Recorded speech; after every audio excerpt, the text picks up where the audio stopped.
ಇವರಿಬ್ಬರು ಗಲಾಟೆ ಮಾಡಿಕೊಂಡು ತಂದೆಯಾದ ಪ್ರಹ್ಲಾದನ ಹತ್ತಿರಕ್ಕೆ ಹೋದಾಗ ಪ್ರಹ್ಲಾದ ಹಂಸದ ಜೊತೆಗೆ ಚರ್ಚೆ ನಡೆಸಿದ. ಆ ಚರ್ಚೆಯಲ್ಲಿ ಸ್ಫುಟವಾದ ಒಂದು ವಿಷಯ ಬಹಳ ಮುಖ್ಯ, ಅದನ್ನು ವಿದುರ ಒತ್ತಿ ಹೇಳ್ತಾನೆ. ಒಂದು ಸಭೆಯಲ್ಲಿ ಒಬ್ಬ ವ್ಯಕ್ತಿ ಅಪಚಾರ ಮಾಡ್ತಾ ಇದ್ದರೆ ಆ ಅಪಚಾರ ಮಾಡ್ತಾ ಇದ್ದ ವ್ಯಕ್ತಿಯದ್ದು ಅಪಚಾರ ಇದು ತಪ್ಪು, ಅಧರ್ಮ ಅನ್ನುವುದನ್ನು ತಿಳಿದವರು ಹೇಳಬೇಕು. ಸಭೆಯಲ್ಲಿ ಜ್ಯೇಷ್ಠನಾದವ ಅದನ್ನು ನಿರೂಪಿಸಬೇಕು. ಒಂದು ವೇಳೆ ಸಭಾಸ್ಥನಾದಂತಹ ಜ್ಯೇಷ್ಠ ವ್ಯಕ್ತಿ ಸಭಾಸದರಿಂದ ನಡೆಯತಕ್ಕಂತಹ ಅನಿಷ್ಟವನ್ನು ಉಲ್ಲೇಖಿಸದೆ ಅದನ್ನು ಒಂದೋ ಮುಚ್ಚಿಡುವುದು ಅಥವಾ ಬಚ್ಚಿಡುವುದು, ಎರಡಕ್ಕೆ ಸ್ವಲ್ಪ ವ್ಯತ್ಯಾಸ. ಅದು ಗೊತ್ತಾದರೂ ಕೂಡ ಅದನ್ನು ಅಭಿವ್ಯಕ್ತಿಗೊಳಿಸದೇ ಇರುವುದು ಅಥವಾ ಅದು ನಡೀಲೇ ಇಲ್ಲ ಅಂತ ಹೇಳ್ತಕ್ಕಂತಹ ಮನಸ್ಥಿತಿಯಲ್ಲಿರುವುದು. ಇಂಥದ್ದು ಘಟಿಸಿದರೆ ಆ ಸಭೆಯಲ್ಲಿ ಯಾರು ಅಪಚಾರ ಮಾಡಿದ್ದಾನೋ ಅವನ ಪಾಪದ ಫಲ ಅರ್ಧದಷ್ಟು ಆ ಜ್ಯೇಷ್ಠನಿಗೆ ಹೋಗಿ ಸಲ್ತದೆ. ವಿದುರ ನೀತಿ ಹೇಳ್ತದೆ, 2 ಪಾದದಷ್ಟು ಆ ಸಭೆಯ ಅಧ್ಯಕ್ಷನಿಗೆ ಹೋಗಿ ಸೇರ್ತದೆ. ಸಭಾಧ್ಯಕ್ಷನಾದವ ಸಭೆಯನ್ನು ತಿದ್ದದೇ ಹೋದರೆ ಅಪಚಾರ ಮಾಡಿದವನಲ್ಲಿ 1 ಪಾದದಷ್ಟು ಉಳಿತದೆ. ಇನ್ನೂ 1 ಪಾದದಷ್ಟು ಅಪಚಾರ ಅದು ಸಭೆಯಲ್ಲಿದ್ದ ಸಭಾಸದರಿಗೆ ಹೋಗಿ ಸೇರ್ತದೆ. ಆದ್ದರಿಂದ ಸಭಾಸದರಿಗೂ ಜವಾಬ್ದಾರಿ ಇದೆ. ಒಂದು ಸಭೆಯಲ್ಲಿ ಒಬ್ಬ ಎಡವಟ್ಟಾಗಿ ಕೆಟ್ಟದಾಗಿ ಮಾತಾಡಿದರೆ ಅದು ತಪ್ಪು ಅಂತ ಗೊತ್ತಿದ್ದವರು ತಪ್ಪು ಅಂತ ಹೇಳಬೇಕಾಗ್ತದೆ. ತಪ್ಪು ಅಂತ ಹೇಳದೆ ಅದನ್ನು ಹಾಗೇ ಮುಚ್ಚಿಕೊಂಡು ಇರಲಿ ನಮ್ಮವರಲ್ವ ಏನು ಮಾತಾಡಿದ್ದು ನಡೆಯುತ್ತೆ ಅಂತ ಹಾಗೆ ಕೂದರೆ ಆವಾಗ ಆ ಪಾಪದಲ್ಲಿ 4ನೇ ಒಂದು ಅಂಶ ಅವರಿಗೆ ಹಂಚಿ ಹೋಗ್ತದಂತೆ. ಸಭಾಧ್ಯಕ್ಷನಾಗಿ ಅವನನ್ನು ಸರಿಯಾಗಿ ತಿದ್ದಬೇಕಾಗಿದ್ದಂತಹ ವ್ಯಕ್ತಿಯಲ್ಲಿ ಅದರ 2 ಪಾದ ಅಂದರೆ ಅರ್ಧದಷ್ಟು ದೋಷ ಅವನಿಗಿರ್ತದೆ. ತಪ್ಪು ಮಾಡಿದವನಿಗೆ ಬರೀ ಕಾಲು ಭಾಗ ಮಾತ್ರ ಇರ್ತದೆ. ಯಾವಾಗ ಸಭೆಯಲ್ಲಿ ಮಾಡಿದಂತಹ ತಪ್ಪನ್ನು ಸಭಾಧ್ಯಕ್ಷನಾದವ ಎತ್ತಿ ಆಡ್ತಾನೆ ಆವಾಗ ಸಭಾಸದರೆಲ್ಲ ತಪ್ಪು ಅಂತ ಗೊತ್ತಿದ್ದವರು ಅದಕ್ಕೆ ತಮ್ಮ ಧ್ವನಿಗೂಡಿಸ್ತಾರೆ. ಆವಾಗ ಅವರೆಲ್ಲರ ಪಾಪ ಹೋಗಿ ಪಾಪ ಮಾಡಿದವನಲ್ಲಿ ಮಾತ್ರ ಸೇರ್ತದೆ ಅನ್ನುವ ಮಾತನ್ನು ವಿದುರ ಹೇಳ್ತಾನೆ. ಅದು ಹಂಸ ರಾಜ ಪ್ರಹ್ಲಾದನಿಗೆ ಹೇಳಿದಂತಹ ಮಾತು ಅದು. ಈ ಮಾತನ್ನು ಹೇಳುವುದರ ಮೂಲಕ ಇವತ್ತು ಧೃತರಾಷ್ಟ್ರನಿಗೆ ಬುದ್ಧಿವಾದ ಹೇಳುವ ಉದ್ದೇಶ ಇದೆ. ಸಭೆಯಲ್ಲಿ ದುರ್ಯೋಧನ ತಪ್ಪು ಮಾಡಿದ. ಇವತ್ತಿನ ಈ ಕುರುಕ್ಷೇತ್ರದ ಮಹಾಯುದ್ಧ ಇವತ್ತು ಗಾಳಿಯಲ್ಲೆಲ್ಲ ಕುರುಕ್ಷೇತ್ರದ ಯುದ್ಧದ್ದೇ ಗಾಳಿ ಬೀಸ್ತಾ ಇದೆ. ಇದಕ್ಕೆ ಕಾರಣ ಏನು? ಇದಕ್ಕೆ ಮೂಲ ಕಾರಣ ಅವತ್ತಿನ ಸಭೆ. ಆ ಸಭೆಯಲ್ಲಿ ದ್ಯೂತ ಸಭೆಯಲ್ಲಿ ದುರ್ಯೋಧನ ತಪ್ಪು ಮಾಡಿದ. ಅದನ್ನು ಹೇಳು ಅಂತ ನಾನು ನಿನ್ನನ್ನು ಕುಟುಕಿ ಹೇಳಿದೆ, ಆದರೆ ನೀನು ಸುಮ್ಮನಿದ್ದಿ. ಭೀಷ್ಮ ದ್ರೋಣಾದಿಗಳು ಧರ್ಮವೇತ್ತಾರರಿದ್ದರು, ಅವರು ನುಣುಚಿಕೊಂಡ್ರು. ಇದನ್ನು ಧರ್ಮ ಅಂತ ಸ್ವತಃ ಧರ್ಮರಾಜನೇ ಒಪ್ಪಿಕೊಂಡಿರುವಾಗ ನಮ್ಮದ್ದೇನು ಮಧ್ಯದಲ್ಲಿ ಮಾತು ಅಂತ ನುಣುಚಿಕೊಂಡ್ರು. ತಪ್ಪು ಅನ್ನುವುದು ಕಣ್ಣಾರೆ ಕಾಣಿಸ್ತಾ ಇದ್ದಾಗ ಸಭೆಯಲ್ಲಿದ್ದ ಜ್ಯೇಷ್ಠರಿಗೆ ಅದನ್ನು ತಿದ್ದಿ ಹೇಳುವುದಕ್ಕೆ ಅವಕಾಶವೂ ಮುಕ್ತವಾಗಿರುವಾಗ ಅವರದನ್ನು ಹೇಳದೇ ಇದ್ದದ್ರಿಂದ ಅವರಿಗೆ ಪಾಪ ಅಂಟುತ್ತದೆ. ಆದರೆ ರಾಜಸ್ಥಾನದಲ್ಲಿದ್ದುಕೊಂಡು ಸಭಾಧ್ಯಕ್ಷನೆನಿಸಿದಂತಹ ನಿನಗೆ ಅದರ 2 ಪಾದದಷ್ಟು ಪಾಪ ಅಂಟಿಬಿಟ್ಟಿದೆ. ದುರ್ಯೋಧನ ಇದರಿಂದಾಗಿ ಕಡಿಮೆ ಪಾಪ ಮಾಡಿದ ಹಾಗೆ ಆಯಿತು. ಅವನ ಪಾಪವನ್ನೂ ನಿನ್ನಲ್ಲಿ ನೀನು ಹೊತ್ತುಕೊಂಡ ಕಾರಣದಿಂದ ಇವತ್ತು ಅವನು ಇಂಥ ಅಪಚಾರಗಳನ್ನು ಹೆಜ್ಜೆ ಹೆಜ್ಜೆಗೆ ಮಾಡ್ತಾ ಬಂದರೂ ಕೂಡ ನೀನು ಕುಲಕಂಟಕನಾದಂತಹ ಮಗನಿಗೆ ಕವಚವಾಗಿ ನಿಂತು ಬಿಟ್ಟಿದ್ದಿ. ಕುಲದ ನಾಶಕ್ಕೆ ನೀನೇ ಕಾರಣವಾಗಿ ಬಿಡ್ತಿ ನೋಡು ಅಂತ ಎಚ್ಚರಿಸುವ ದೃಷ್ಟಿಯಿಂದ ಈ ಕಥೆಯನ್ನು ಉಲ್ಲೇಖಿಸ್ತಾನೆ. ಅಷ್ಟೇ ಅಲ್ಲ, ಕಥೆಯ ಉಪಸಂಹಾರದಲ್ಲಿ ಏನಾಯಿತು? ವಸ್ತುತಃ ವಿರೋಚನ ಸಾಯಬೇಕಾದಂತಹ ಸ್ಥಿತಿ ಇತ್ತು. ಪಣದಲ್ಲಿ ಸೋತದ್ದು, ಪ್ರಾಣ ಪಣವನ್ನಿಟ್ಟು ಸೋತದ್ದು. ಆದರೆ ಆ ಸುಧನ್ವ ಅನ್ನುವ ಪರಿಶುದ್ಧ ವಿಪ್ರೋತ್ತಮನ ಒಂದು ದಯಾ ದೃಷ್ಟಿಯಿಂದ ಯಾವಾಗ ಪ್ರಹ್ಲಾದ ತಿದ್ದುವ ಕೆಲಸವನ್ನು ತನ್ನ ಮಗನ ಮೇಲೆಯೇ ಪ್ರಯೋಗಿಸಿದ್ನೋ ಆವಾಗ ಸಂತುಷ್ಟನಾದವ ಆತನನ್ನು ಬಿಟ್ಟುಕೊಟ್ಟ. ಇವನು ಮುಂದೆ ರಾಜಸ್ಥಾನದಲ್ಲಿ ಕುಳಿತು ದೇಶವನ್ನು ಆಳಲಿ ಅಂತ ಹೇಳಿದ. ಆದ್ದರಿಂದ ನಾವು ಒಳ್ಳೆಯ ಕೆಲಸವನ್ನು ಮಾಡಿದರೆ ಸಾಯುವ ಮಕ್ಕಳನ್ನು ಕೂಡ ಬದುಕಿಸುವುದಕ್ಕೆ ಸಾಧ್ಯವಾಗ್ತದೆ. ಧೃತರಾಷ್ಟ್ರ, ನಿನ್ನ ಮಗ ಈಗ ಸಾಯುವ ಕೆಲಸ ಮಾಡ್ತಾ ಇದ್ದಾನೆ. ನೀನು ಈ ಹೊತ್ತಿಗೆ ಧರ್ಮರಾಜನಿಗೆ ಅವನದ್ದಾದ ರಾಜ್ಯವನ್ನು ಬಿಟ್ಟುಕೊಟ್ಟ ಪಕ್ಷದಲ್ಲಿ ನಿನ್ನ ಮಗ ಸಾಯಬೇಕಾದವ. ಯಾಕೆಂತೇಳಿದರೆ ಸ್ವತಃ ಭೀಮಸೇನನೇ ತೊಡೆ ಮುರಿದು ಸಾಯಿಸ್ತೇನೆ ಅಂತ ಪ್ರತಿಜ್ಞೆಯನ್ನು ಮಾಡಿದ್ದಾನೆ. ಅರ್ಜುನಾದಿಗಳು ಒಬ್ಬೊಬ್ಬರನ್ನು ನಾವು ಸಾಯಿಸ್ತೇವೆ ಅಂತ ಪ್ರತಿಜ್ಞೆ ಮಾಡಿದ್ದಾರೆ. ಅಂತಹ ಪ್ರತಿಜ್ಞೆಯಿಂದ ಸತ್ತೇ ಹೋದ ಸ್ಥಿತಿಯಲ್ಲಿರ್ತಕ್ಕಂತಹ ಇನ್ನ ಮಗನನ್ನು ನೀನು ಮತ್ತೆ ಬದುಕಿಸುವುದಕ್ಕೆ ಇರತಕ್ಕಂತಹ ಒಂದೇ ಒಂದು ಅವಕಾಶ ಅಂತೇಳಿದರೆ ಸತ್ಯಕ್ಕೆ ತಾನು ಜೋತು ಬೀಳುವುದು. ಸತ್ಯದ ಸಂರಕ್ಷಣೆಗೋಸ್ಕರ ತಾನು ಸತ್ಯದ ಜೊತೆಗೆ ನಿಲ್ಲುವುದು. ಈಗ ಸತ್ಯ ಅನ್ನುವುದು ಎಲ್ಲಿದೆ? ನೀನು ರಾಜ್ಯವನ್ನು ಧರ್ಮರಾಜನಿಗೆ ಬಿಟ್ಟುಕೊಡುವುದರಲ್ಲಿದೆ. ವಸ್ತುತಃ ಸಮಗ್ರ ರಾಜ್ಯವನ್ನು ಬಿಟ್ಟುಕೊಡಬೇಕು. ಇಲ್ಲ, ಯಾವ ರಾಜ್ಯವನ್ನು ಅವತ್ತು ದ್ಯೂತದ ಮೂಲಕವಾಗಿ ಕಸಿದುಕೊಂಡಿದ್ದೀರೋ ಅಷ್ಟನ್ನು ಮಾತ್ರ ಬಿಟ್ಟುಕೊಟ್ರೆ ಸಾಕು ಅಂತ ಹೇಳ್ತಾ ಇದ್ದಾನೆ ಧರ್ಮರಾಜ. ಅಷ್ಟನ್ನು ಬಿಟ್ಟುಕೊಟ್ಟ ಪಕ್ಷದಲ್ಲಿ ಹಿಂದೆ ಇದ್ದ ಹಾಗೆ ಚೆನ್ನಾಗಿರ್ಬೋದು. ಧರ್ಮರಾಜನಂತಹ ವ್ಯಕ್ತಿತ್ವ ಅದು ಕಾನನದಲ್ಲಿರ್ತಕ್ಕಂತಹ ವ್ಯಾಘ್ರಗಳ ಹಾಗೆ. ಈ ಧೃತರಾಷ್ಟ್ರನ ಸಮುದಾಯ ಏನಿದೆ, 101 ಮಕ್ಕಳು, ಇಷ್ಟೂ ಸಮುದಾಯ ಅದೊಂದು ಕಾಡು ಇದ್ದ ಹಾಗೆ. ಕಾಡಿನ ರಕ್ಷಣೆ ಕಾಡಿನಲ್ಲಿರುವ ಹುಲಿಯಿಂದ ಆಗ್ತದೆ, ಹುಲಿಗಳ ರಕ್ಷಣೆ ಕಾಡಿನಿಂದ ಆಗ್ತದೆ. ಅಂದ ಕಾಡು ಮತ್ತು ಹುಲಿ ಅವುಗಳು ಪರಸ್ಪರ ಒಂದಕ್ಕೊಂದು ಸಂರಕ್ಷಕ. ಕಾಡಿನಿಂದ ಹುಲಿಗಳೆಲ್ಲ ಊರಿಗೆ ಬಂದರೆ ಊರಿನಲ್ಲಿ ಸಾಯಬೇಕಾಗ್ತದೆ. ಕಾಡು ಮಾತ್ರ ಇದ್ದು ಕಾಡಿನಲ್ಲಿ ಹುಲಿಗಳೇ ಇಲ್ಲ ಅಂತಾದರೆ ಸಂಪೂರ್ಣ ಕಾಡನ್ನು ಭಕ್ಷಣ ಮಾಡತಕ್ಕಂತಹ ವ್ಯಕ್ತಿಗಳ ಪಾಲಿಗಾಗಿ ಕಾಡು ನಾಶವಾಗ್ತದೆ. ಆದರೆ ಕಾಡು ಉಳಿಬೇಕಾದರೆ ಹುಲಿಗಳು ಉಳಿಬೇಕು ಅಂತಾದರೆ ಕಾಡು ಹೇಗೆ ಪರಸ್ಪರವಾಗಿ ಅವುಗಳು ಒಂದಕ್ಕೊಂದು ಪೂರಕವಾಗಿರ್ತಾವೋ ಆ ರೀತಿಯಲ್ಲಿ ಈ ಕೌರವರು ಮತ್ತು ಪಾಂಡವರು ಪರಸ್ಪರ ಒಬ್ಬರನ್ನೊಬ್ಬರನ್ನು ರಕ್ಷಣೆ ಮಾಡಿಕೊಂಡಿರಬೇಕು. ಆದ್ದರಿಂದ ನಿನ್ನ ಮಕ್ಕಳ ಜೊತೆಗೆ ನನ್ನ ತಮ್ಮನ ಮಕ್ಕಳು ಅನ್ನುವ ಪ್ರೀತಿಯನ್ನು ತೋರಿಸಿ ಆ ಪಾಂಡವರನ್ನು ಜೊತೆಗೆ ಕರ್ಕೊ. ಅಲ್ಲದೆ ನಿನ್ನ ಮಕ್ಕಳು ನಿನ್ನನ್ನು ತಂದೆ ಅಂತಲೂ ಗೌರವಿಸುವುದಿಲ್ಲ ನೋಡು, ಆದರೆ ಆ ಮಕ್ಕಳು ನಿನ್ನನ್ನು ದೊಡ್ಡಪ್ಪ ಅಂತ ಎಷ್ಟು ಗೌರವದಿಂದ ನೋಡಿಕೊಳ್ತಾ ಇದ್ದಾರೆ. ದೊಡ್ಡಪ್ಪ ಅಂತ ಗೌರವದಿಂದ ನೋಡ್ತಕ್ಕಂಥ ಮಕ್ಕಳನ್ನು ನೀನು ತಂದೆಯ ಹಾಗೆ ಸಂರಕ್ಷಣೆ ಮಾಡಬೇಕೋ ಬೇಡೋ? ಇದು ಸಾಮಾನ್ಯ ಧರ್ಮ.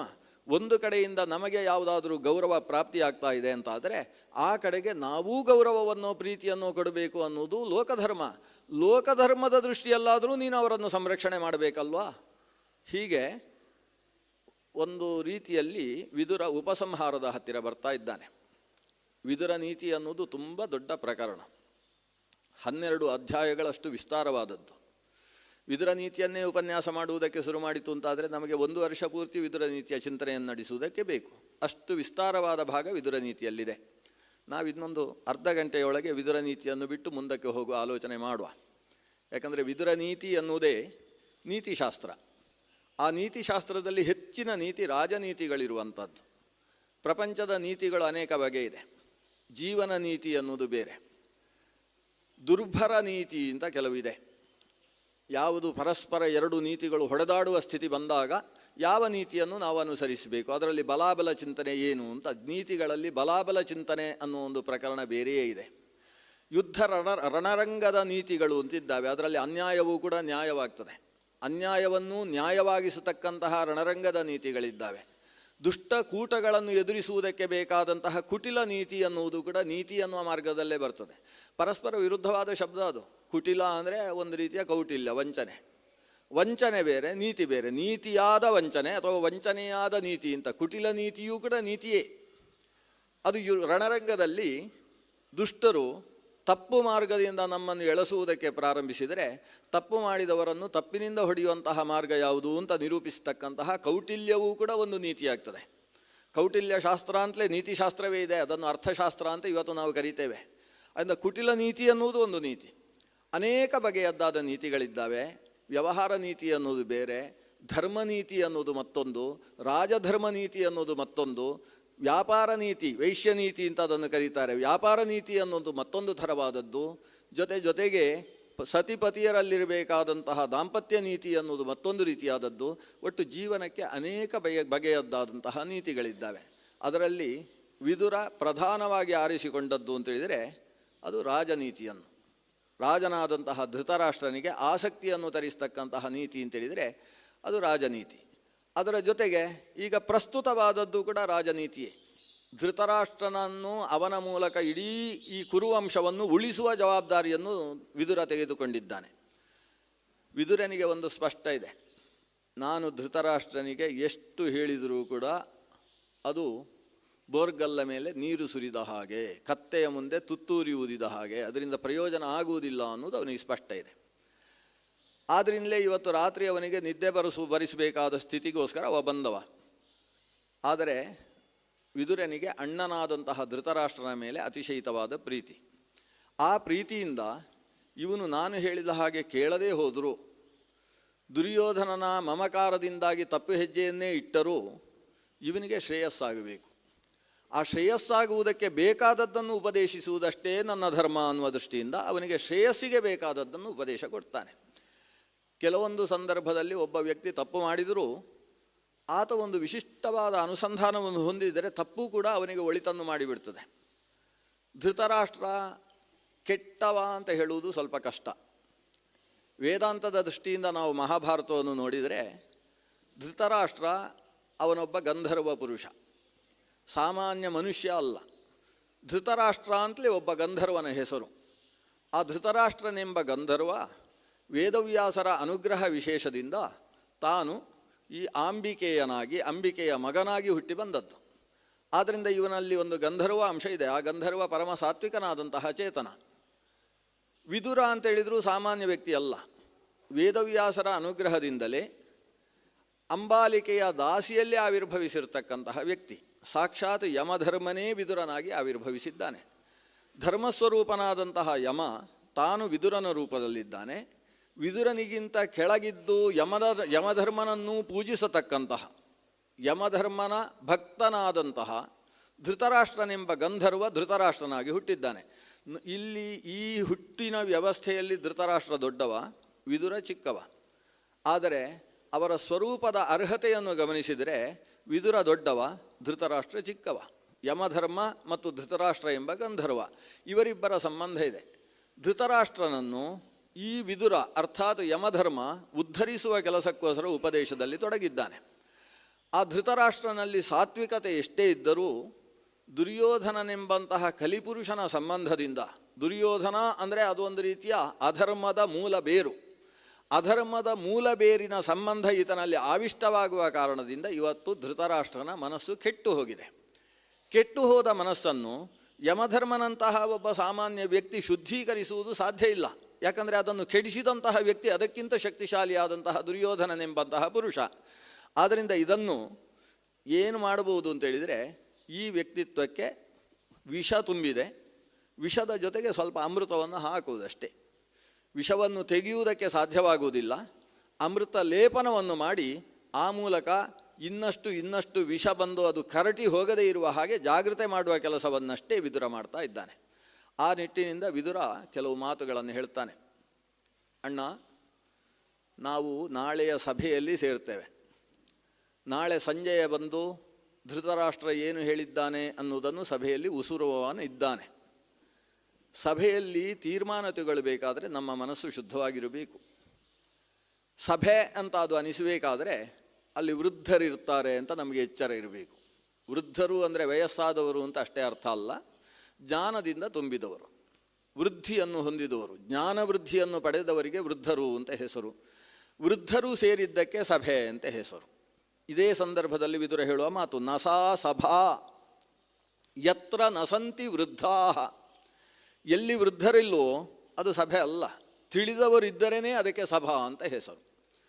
ಸರಿ, ಭೀಷ್ಮ, ದ್ರೋಣ, ಕೃಪಾಚಾರ್ಯ ಮೊದಲಾದಂತಹ ಮಹಾವೃದ್ಧರು ಸೇರಿದ್ದಾರೆ, ಅದರಿಂದ ಹಸ್ತಿನಾಪುರದ ಸಭೆ ಅಂತೇಳಿದರೆ ಅದು ನಿಜವಾದ ಸಭೆ ಅಂತ ಹೇಳೋಣ. ಅಲ್ಲಿ ಇದ್ದವರು ವೃದ್ಧರು ಹೌದೋ ಅಂತ ಮೊದಲು ತೀರ್ಮಾನಿಸಬೇಕು. ನತೇ ವೃದ್ಧಾ ಯೇ ನವದಂತಿ ಧರ್ಮಂ. ವೃದ್ಧರು ಅಂತ ಕರೆಸಿಕೊಳ್ಳಬೇಕಾದರೆ ಅವರು ಬಾಯಿ ತೆಗೆದರೆ ಧರ್ಮ ಬಾಯಿಯಿಂದ ಬರಬೇಕು. ಯಾರು ಧರ್ಮೋಪದೇಶ ಮಾಡುವುದಿಲ್ವೋ, ಧರ್ಮವನ್ನು ಹೇಳಬೇಕಾದ ಪ್ರಸಂಗ ಬಂದಾಗಲೂ ಕೂಡ ತಾವು ಧರ್ಮದಿಂದ ನುಣುಚಿಕೊಳ್ಳುವುದಕ್ಕೆ ಪ್ರಯತ್ನ ಪಡ್ತಾರೋ ಅಥವಾ ಅಧರ್ಮವನ್ನೇ ಧರ್ಮವಾಗಿ ಕಂಡುಬಿಡ್ತಾರೋ, ಧರ್ಮ ಗೊತ್ತಿದ್ದೂ ಧರ್ಮವನ್ನು ಹೇಳುವುದಕ್ಕೆ ಮುಂದೆ ಬರುವುದಿಲ್ವೋ ಅಂಥವರನ್ನು ವೃದ್ಧರು ಅಂತ ಯಾರು ಕರೀತಾರೆ? ಅವರು ಈ ಸಿಂಹಾಸನದಲ್ಲಿ ಕುಳಿತ ರಾಜನ ಊಳಿಗದವರು ಅಂತ ಅವರನ್ನು ಕರೆಯೋದು. ನಾನೆಲ್ಲಾದರೂ ಬಾಯಿ ಬಿಚ್ಚಿ ಮಾತಾಡಿದರೆ, ನೀವು ಮಾಡಿದ್ದು ತಪ್ಪು ಅಂತ ಹೇಳಿದರೆ ನಾಳೆ ನನ್ನನ್ನು ಕೆಲಸದಿಂದ ತೆಗೆದು ಹಾಕಿಯಾರು ಅಂತ ಹೆದರಿಕೊಂಡು ದೊಡ್ಡವರು ಮಾಡಿದ ಅಪಚಾರವನ್ನು ತಾವು ಅವರಿಗಿಂತ ದೊಡ್ಡವರಾಗಿದ್ದೂ ಕೂಡ ಉಸುರುವುದಿಲ್ಲ ಅಂತಾದರೆ ಅವರನ್ನು ವೃದ್ಧರು ಅಂತ ಹೇಗೆ ಕರೀತಾರೆ? ನತೇ ವೃದ್ಧಾ ಯೇ ನವದಂತಿ ಧರ್ಮಂ. ಸರಿ, ಧರ್ಮ ಹೇಳ್ತಾರೆ, ಆದರೆ ರಾಜನಿಗೆ ಅನುಕೂಲ ಆಗುವ ಹಾಗೆ ಧರ್ಮವನ್ನು ಹೇಳ್ತಾರೆ ಅಂತಾದರೆ ಅದು ಧರ್ಮವೂ ಆಗುವುದಿಲ್ಲ. ನಾಸವು ಧರ್ಮ, ಅಂಥದ್ದು ಧರ್ಮ ಅಂತ ಕರೆಸಿಕೊಳ್ಳುವುದಿಲ್ಲ. ಯಾವುದು? ಯತ್ರ ನ ವಿಲಸತಿ ಸತ್ಯಂ. ಯಾವುದರಲ್ಲಿ ಸತ್ಯ ಅನ್ನುವುದಿಲ್ಲವೋ ಅಂಥದ್ದು ಧರ್ಮ ಅಂತ ಆಗುವುದಕ್ಕೆ ಸಾಧ್ಯ ಇಲ್ಲ. ಅಂದರೆ ಬಾಯಲ್ಲಿ ಧರ್ಮ ಅಂತ ಉಸಿರುತ್ತಾರೆ, ಆದರೆ ಧರ್ಮವನ್ನು ಹೇಳುವುದರ ಹಿನ್ನೆಲೆಯಲ್ಲಿ ಸತ್ಯ ಇರುವುದಿಲ್ಲ. ಸತ್ಯ ಅಂದರೆ ಪ್ರಾಮಾಣಿಕತೆ ಅಂತ ಅರ್ಥ.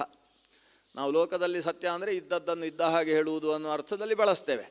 ಆದರೆ ವಸ್ತುಸ್ಥಿತಿಯಲ್ಲಿ ಸತ್ಯ ಅನ್ನುವ ಶಬ್ದಕ್ಕೇನೆ ಪ್ರಾಮಾಣಿಕವಾಗಿ ಕಾಯೇನ ವಾಚ ಮನಸ ಐಕಮತ್ಯವನ್ನು ಹೊಂದಿಕೊಂಡು ತ್ರಿಕರಣ ಶುದ್ಧಿಯಿಂದ ಆಡುವಂತಹ ಮಾತಿಗೆ ಸತ್ಯ ಅಂತ ಹೆಸರು. ಅದು ಸುಳ್ಳೇ ಹೇಳಿದರೂ ಕೂಡ ಅದಕ್ಕೆ ಸತ್ಯ. ತ್ರಿಕರಣ ಶುದ್ಧಿಯಿಂದ ನಾವು ಸುಳ್ಳನ್ನು ಹೇಳಿದರೂ ಕೂಡ ಸತ್ಯವೇ. ಮಧ್ಯಾಹ್ನ ವಿಳಂಬವಾಗಿ ಮನೆಗೆ ಬಂದಂತಹ ಅತಿಥಿ ಹತ್ರ ಕೇಳ್ತಾರೆ ಮನೆಯವರೆಲ್ಲ, ಊಟ ಆಗಲಿಲ್ಲಲ್ವಾ, ನಾನು ಅಡಿಗೆಗಿಡ್ತೇನೆ. ಇಲ್ಲ, ಎಲ್ಲ ಮುಗಿಸಿಕೊಂಡು ಬಂದದ್ದು ಅಂತ ಹಸಿ ಹಸಿ ಸುಳ್ಳು ಹೇಳ್ತಾರೆ. ಆದರೆ ಅದು ಶುದ್ಧಾಂತಃಕರಣದಿಂದ ಹೇಳಿದ ಮಾತು ಆದ್ದರಿಂದ, ಈ ಮನೆಯವರಿಗೆ ತೊಂದರೆ ಯಾಕೆ ಅನ್ನುವ ಸಂಕೋಚದಿಂದ ಹೇಳಿದ ಮಾತು ಆದ್ದರಿಂದ ಅದನ್ನು ನಾವು ಸತ್ಯ ಅಂತಲೇ ವ್ಯವಹಾರ ಮಾಡ್ತೇವೆ. ಶುದ್ಧಾಂತಃಕರಣದಿಂದ ಆಡಿದ ಮಾತಿಗೆ ಸತ್ಯ ಅಂತ ಹೆಸರು. ಅಂತಹ ಸತ್ಯವಿಲ್ಲದೆ ಒಬ್ಬ ಧರ್ಮವನ್ನು ಹೇಳಿದ ಅಂತಾದರೆ, ಅಂತಃಕರಣ ಶುದ್ಧಿ ಇಲ್ಲದೆ ಬೇರೆ ಯಾವುದರೋ ಪ್ರಭಾವದಿಂದಾಗಿ ಆತ ಇದು ಧರ್ಮ ಅಂತ ಉಸುರಿದರೆ ಅದು ಧರ್ಮ ಅಂತ ಆಗುವುದಿಲ್ಲ.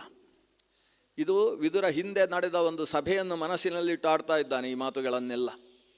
ಹಿಂದೆ ಯಾವಾಗ ಕುರುಕುಲದ ಸೊಸೆಯನ್ನು ಅವಮಾನಿಸುವಲ್ಲಿಯ ತನಕದ ಸಭೆ ಮುಂದುವರಿಯಿತೋ ಆವಾಗ ಭೀಷ್ಮ ದ್ರೋಣಾದಿಗಳು ಧರ್ಮವನ್ನು ಆಡಲಿಲ್ಲ ಅಂತಿಲ್ಲ. ಸ್ವತಃ ಇದು ಧರ್ಮವೋ ಅಂತ ಸಾಕ್ಷಾತ್ ದ್ರೌಪದಿ ದೇವಿಯೇ ಬಾಯಿ ಬಿಚ್ಚಿ ಕೇಳಿಕೊಳ್ತಾಳೆ, ನನ್ನ ಅಜ್ಜಂದಿರಿದ್ದೀರಿ, ಗುರುಗಳಿದ್ದೀರಿ, ಹೇಳಿ ಇದು ಧರ್ಮವೋ, ಈ ದುಶ್ಯಾಸನ ನಡೆಸುವಂಥದ್ದು, ಈ ದುರ್ಯೋಧನ ಆಡುವಂಥದ್ದು ಅಂತ ಕೇಳಿದರೆ ನಮಗೆ ಬಹಳ ಸೂಕ್ಷ್ಮ ಇದು. ಧರ್ಮಸ್ಯ ಚರಣಂ ಶ್ರೇಯ ಧರ್ಮಜ್ಞಾನಂತೂ ದುಷ್ಕರಂ. ಧರ್ಮ ತಿಳಿಯುವುದು ಭಾರಿ ಕಷ್ಟ, ಇದು ಸೂಕ್ಷ್ಮ. ಯಾಕಂದರೆ ಧರ್ಮರಾಜನೇ ಇದು ಧರ್ಮ ಅಂತ ಒಪ್ಪಿಕೊಂಡು ಬಿಟ್ಟಿದ್ದಾನಲ್ಲ, ನಾವೇನು ಹೇಳುವುದು ಅಂತ. ಇದು ಏನಾಯಿತು, ಪ್ರಾಮಾಣಿಕತೆ ಇಲ್ಲ ಇದರಲ್ಲಿ. ಒಟ್ಟು ಈ ಸದ್ಯದ ಸಂದರ್ಭದಲ್ಲಿ ನಾವು ನುಣುಚಿಕೊಂಡ್ರೆ ಸಾಕು ಅನ್ನುವ ರೀತಿಯಲ್ಲಿ ಧರ್ಮಭ್ರಾಂತಿಗೆ ಒಳಗಾಗದ್ರಲ್ಲ ಸಾಮಾನ್ಯ ವ್ಯಕ್ತಿಗಳಲ್ಲ ಅವರು. ಇಲ್ಲಿ ಯಾರ್ಯಾರು ಕೂತಿದ್ದಾರೆ ಅವರಿಗೆಲ್ಲ ಧರ್ಮವನ್ನು ಉಪದೇಶ ಮಾಡಿದವರು. ಪರಶುರಾಮಾಚಾರ್ಯರ ಹತ್ರ 525 ವರ್ಷಗಳ ತನಕ ಓದಿ ಬಂದವರು. 1 ವರ್ಷ 2 ವರ್ಷ, ನಮ್ಮ ಹಾಗೆ 12 ವರ್ಷ ಓದಿದವರಲ್ಲ. 12 ವರ್ಷವೂ ಅಲ್ಲ, 120 ವರ್ಷವೂ ಅಲ್ಲ. ಮೊದಲು 450 ವರ್ಷ, ಆಮೇಲೆ ಮತ್ತೆ ಸೇರಿಸಿ 100 ವರ್ಷಗಳ ಅಧ್ಯಯನವನ್ನು ನಡೆಸಿದಂತಹ ಅಷ್ಟು ದೊಡ್ಡ ಜ್ಞಾನಿಗಳು ಸಭೆಯಲ್ಲಿದ್ದವರು ಪ್ರಾಮಾಣಿಕತೆಯನ್ನು ಹೊರಗಿಟ್ಟುಕೊಂಡು ಧರ್ಮದ ಬಗ್ಗೆ ಅವತ್ತು ಸಭೆಯಲ್ಲಿ ಮಾತಾಡಿದರು. ಆದ್ದರಿಂದ ಅದು ಸಭೆ ಅಂತ ಅನಿಸಿಕೊಳ್ಳುತ್ತಾ?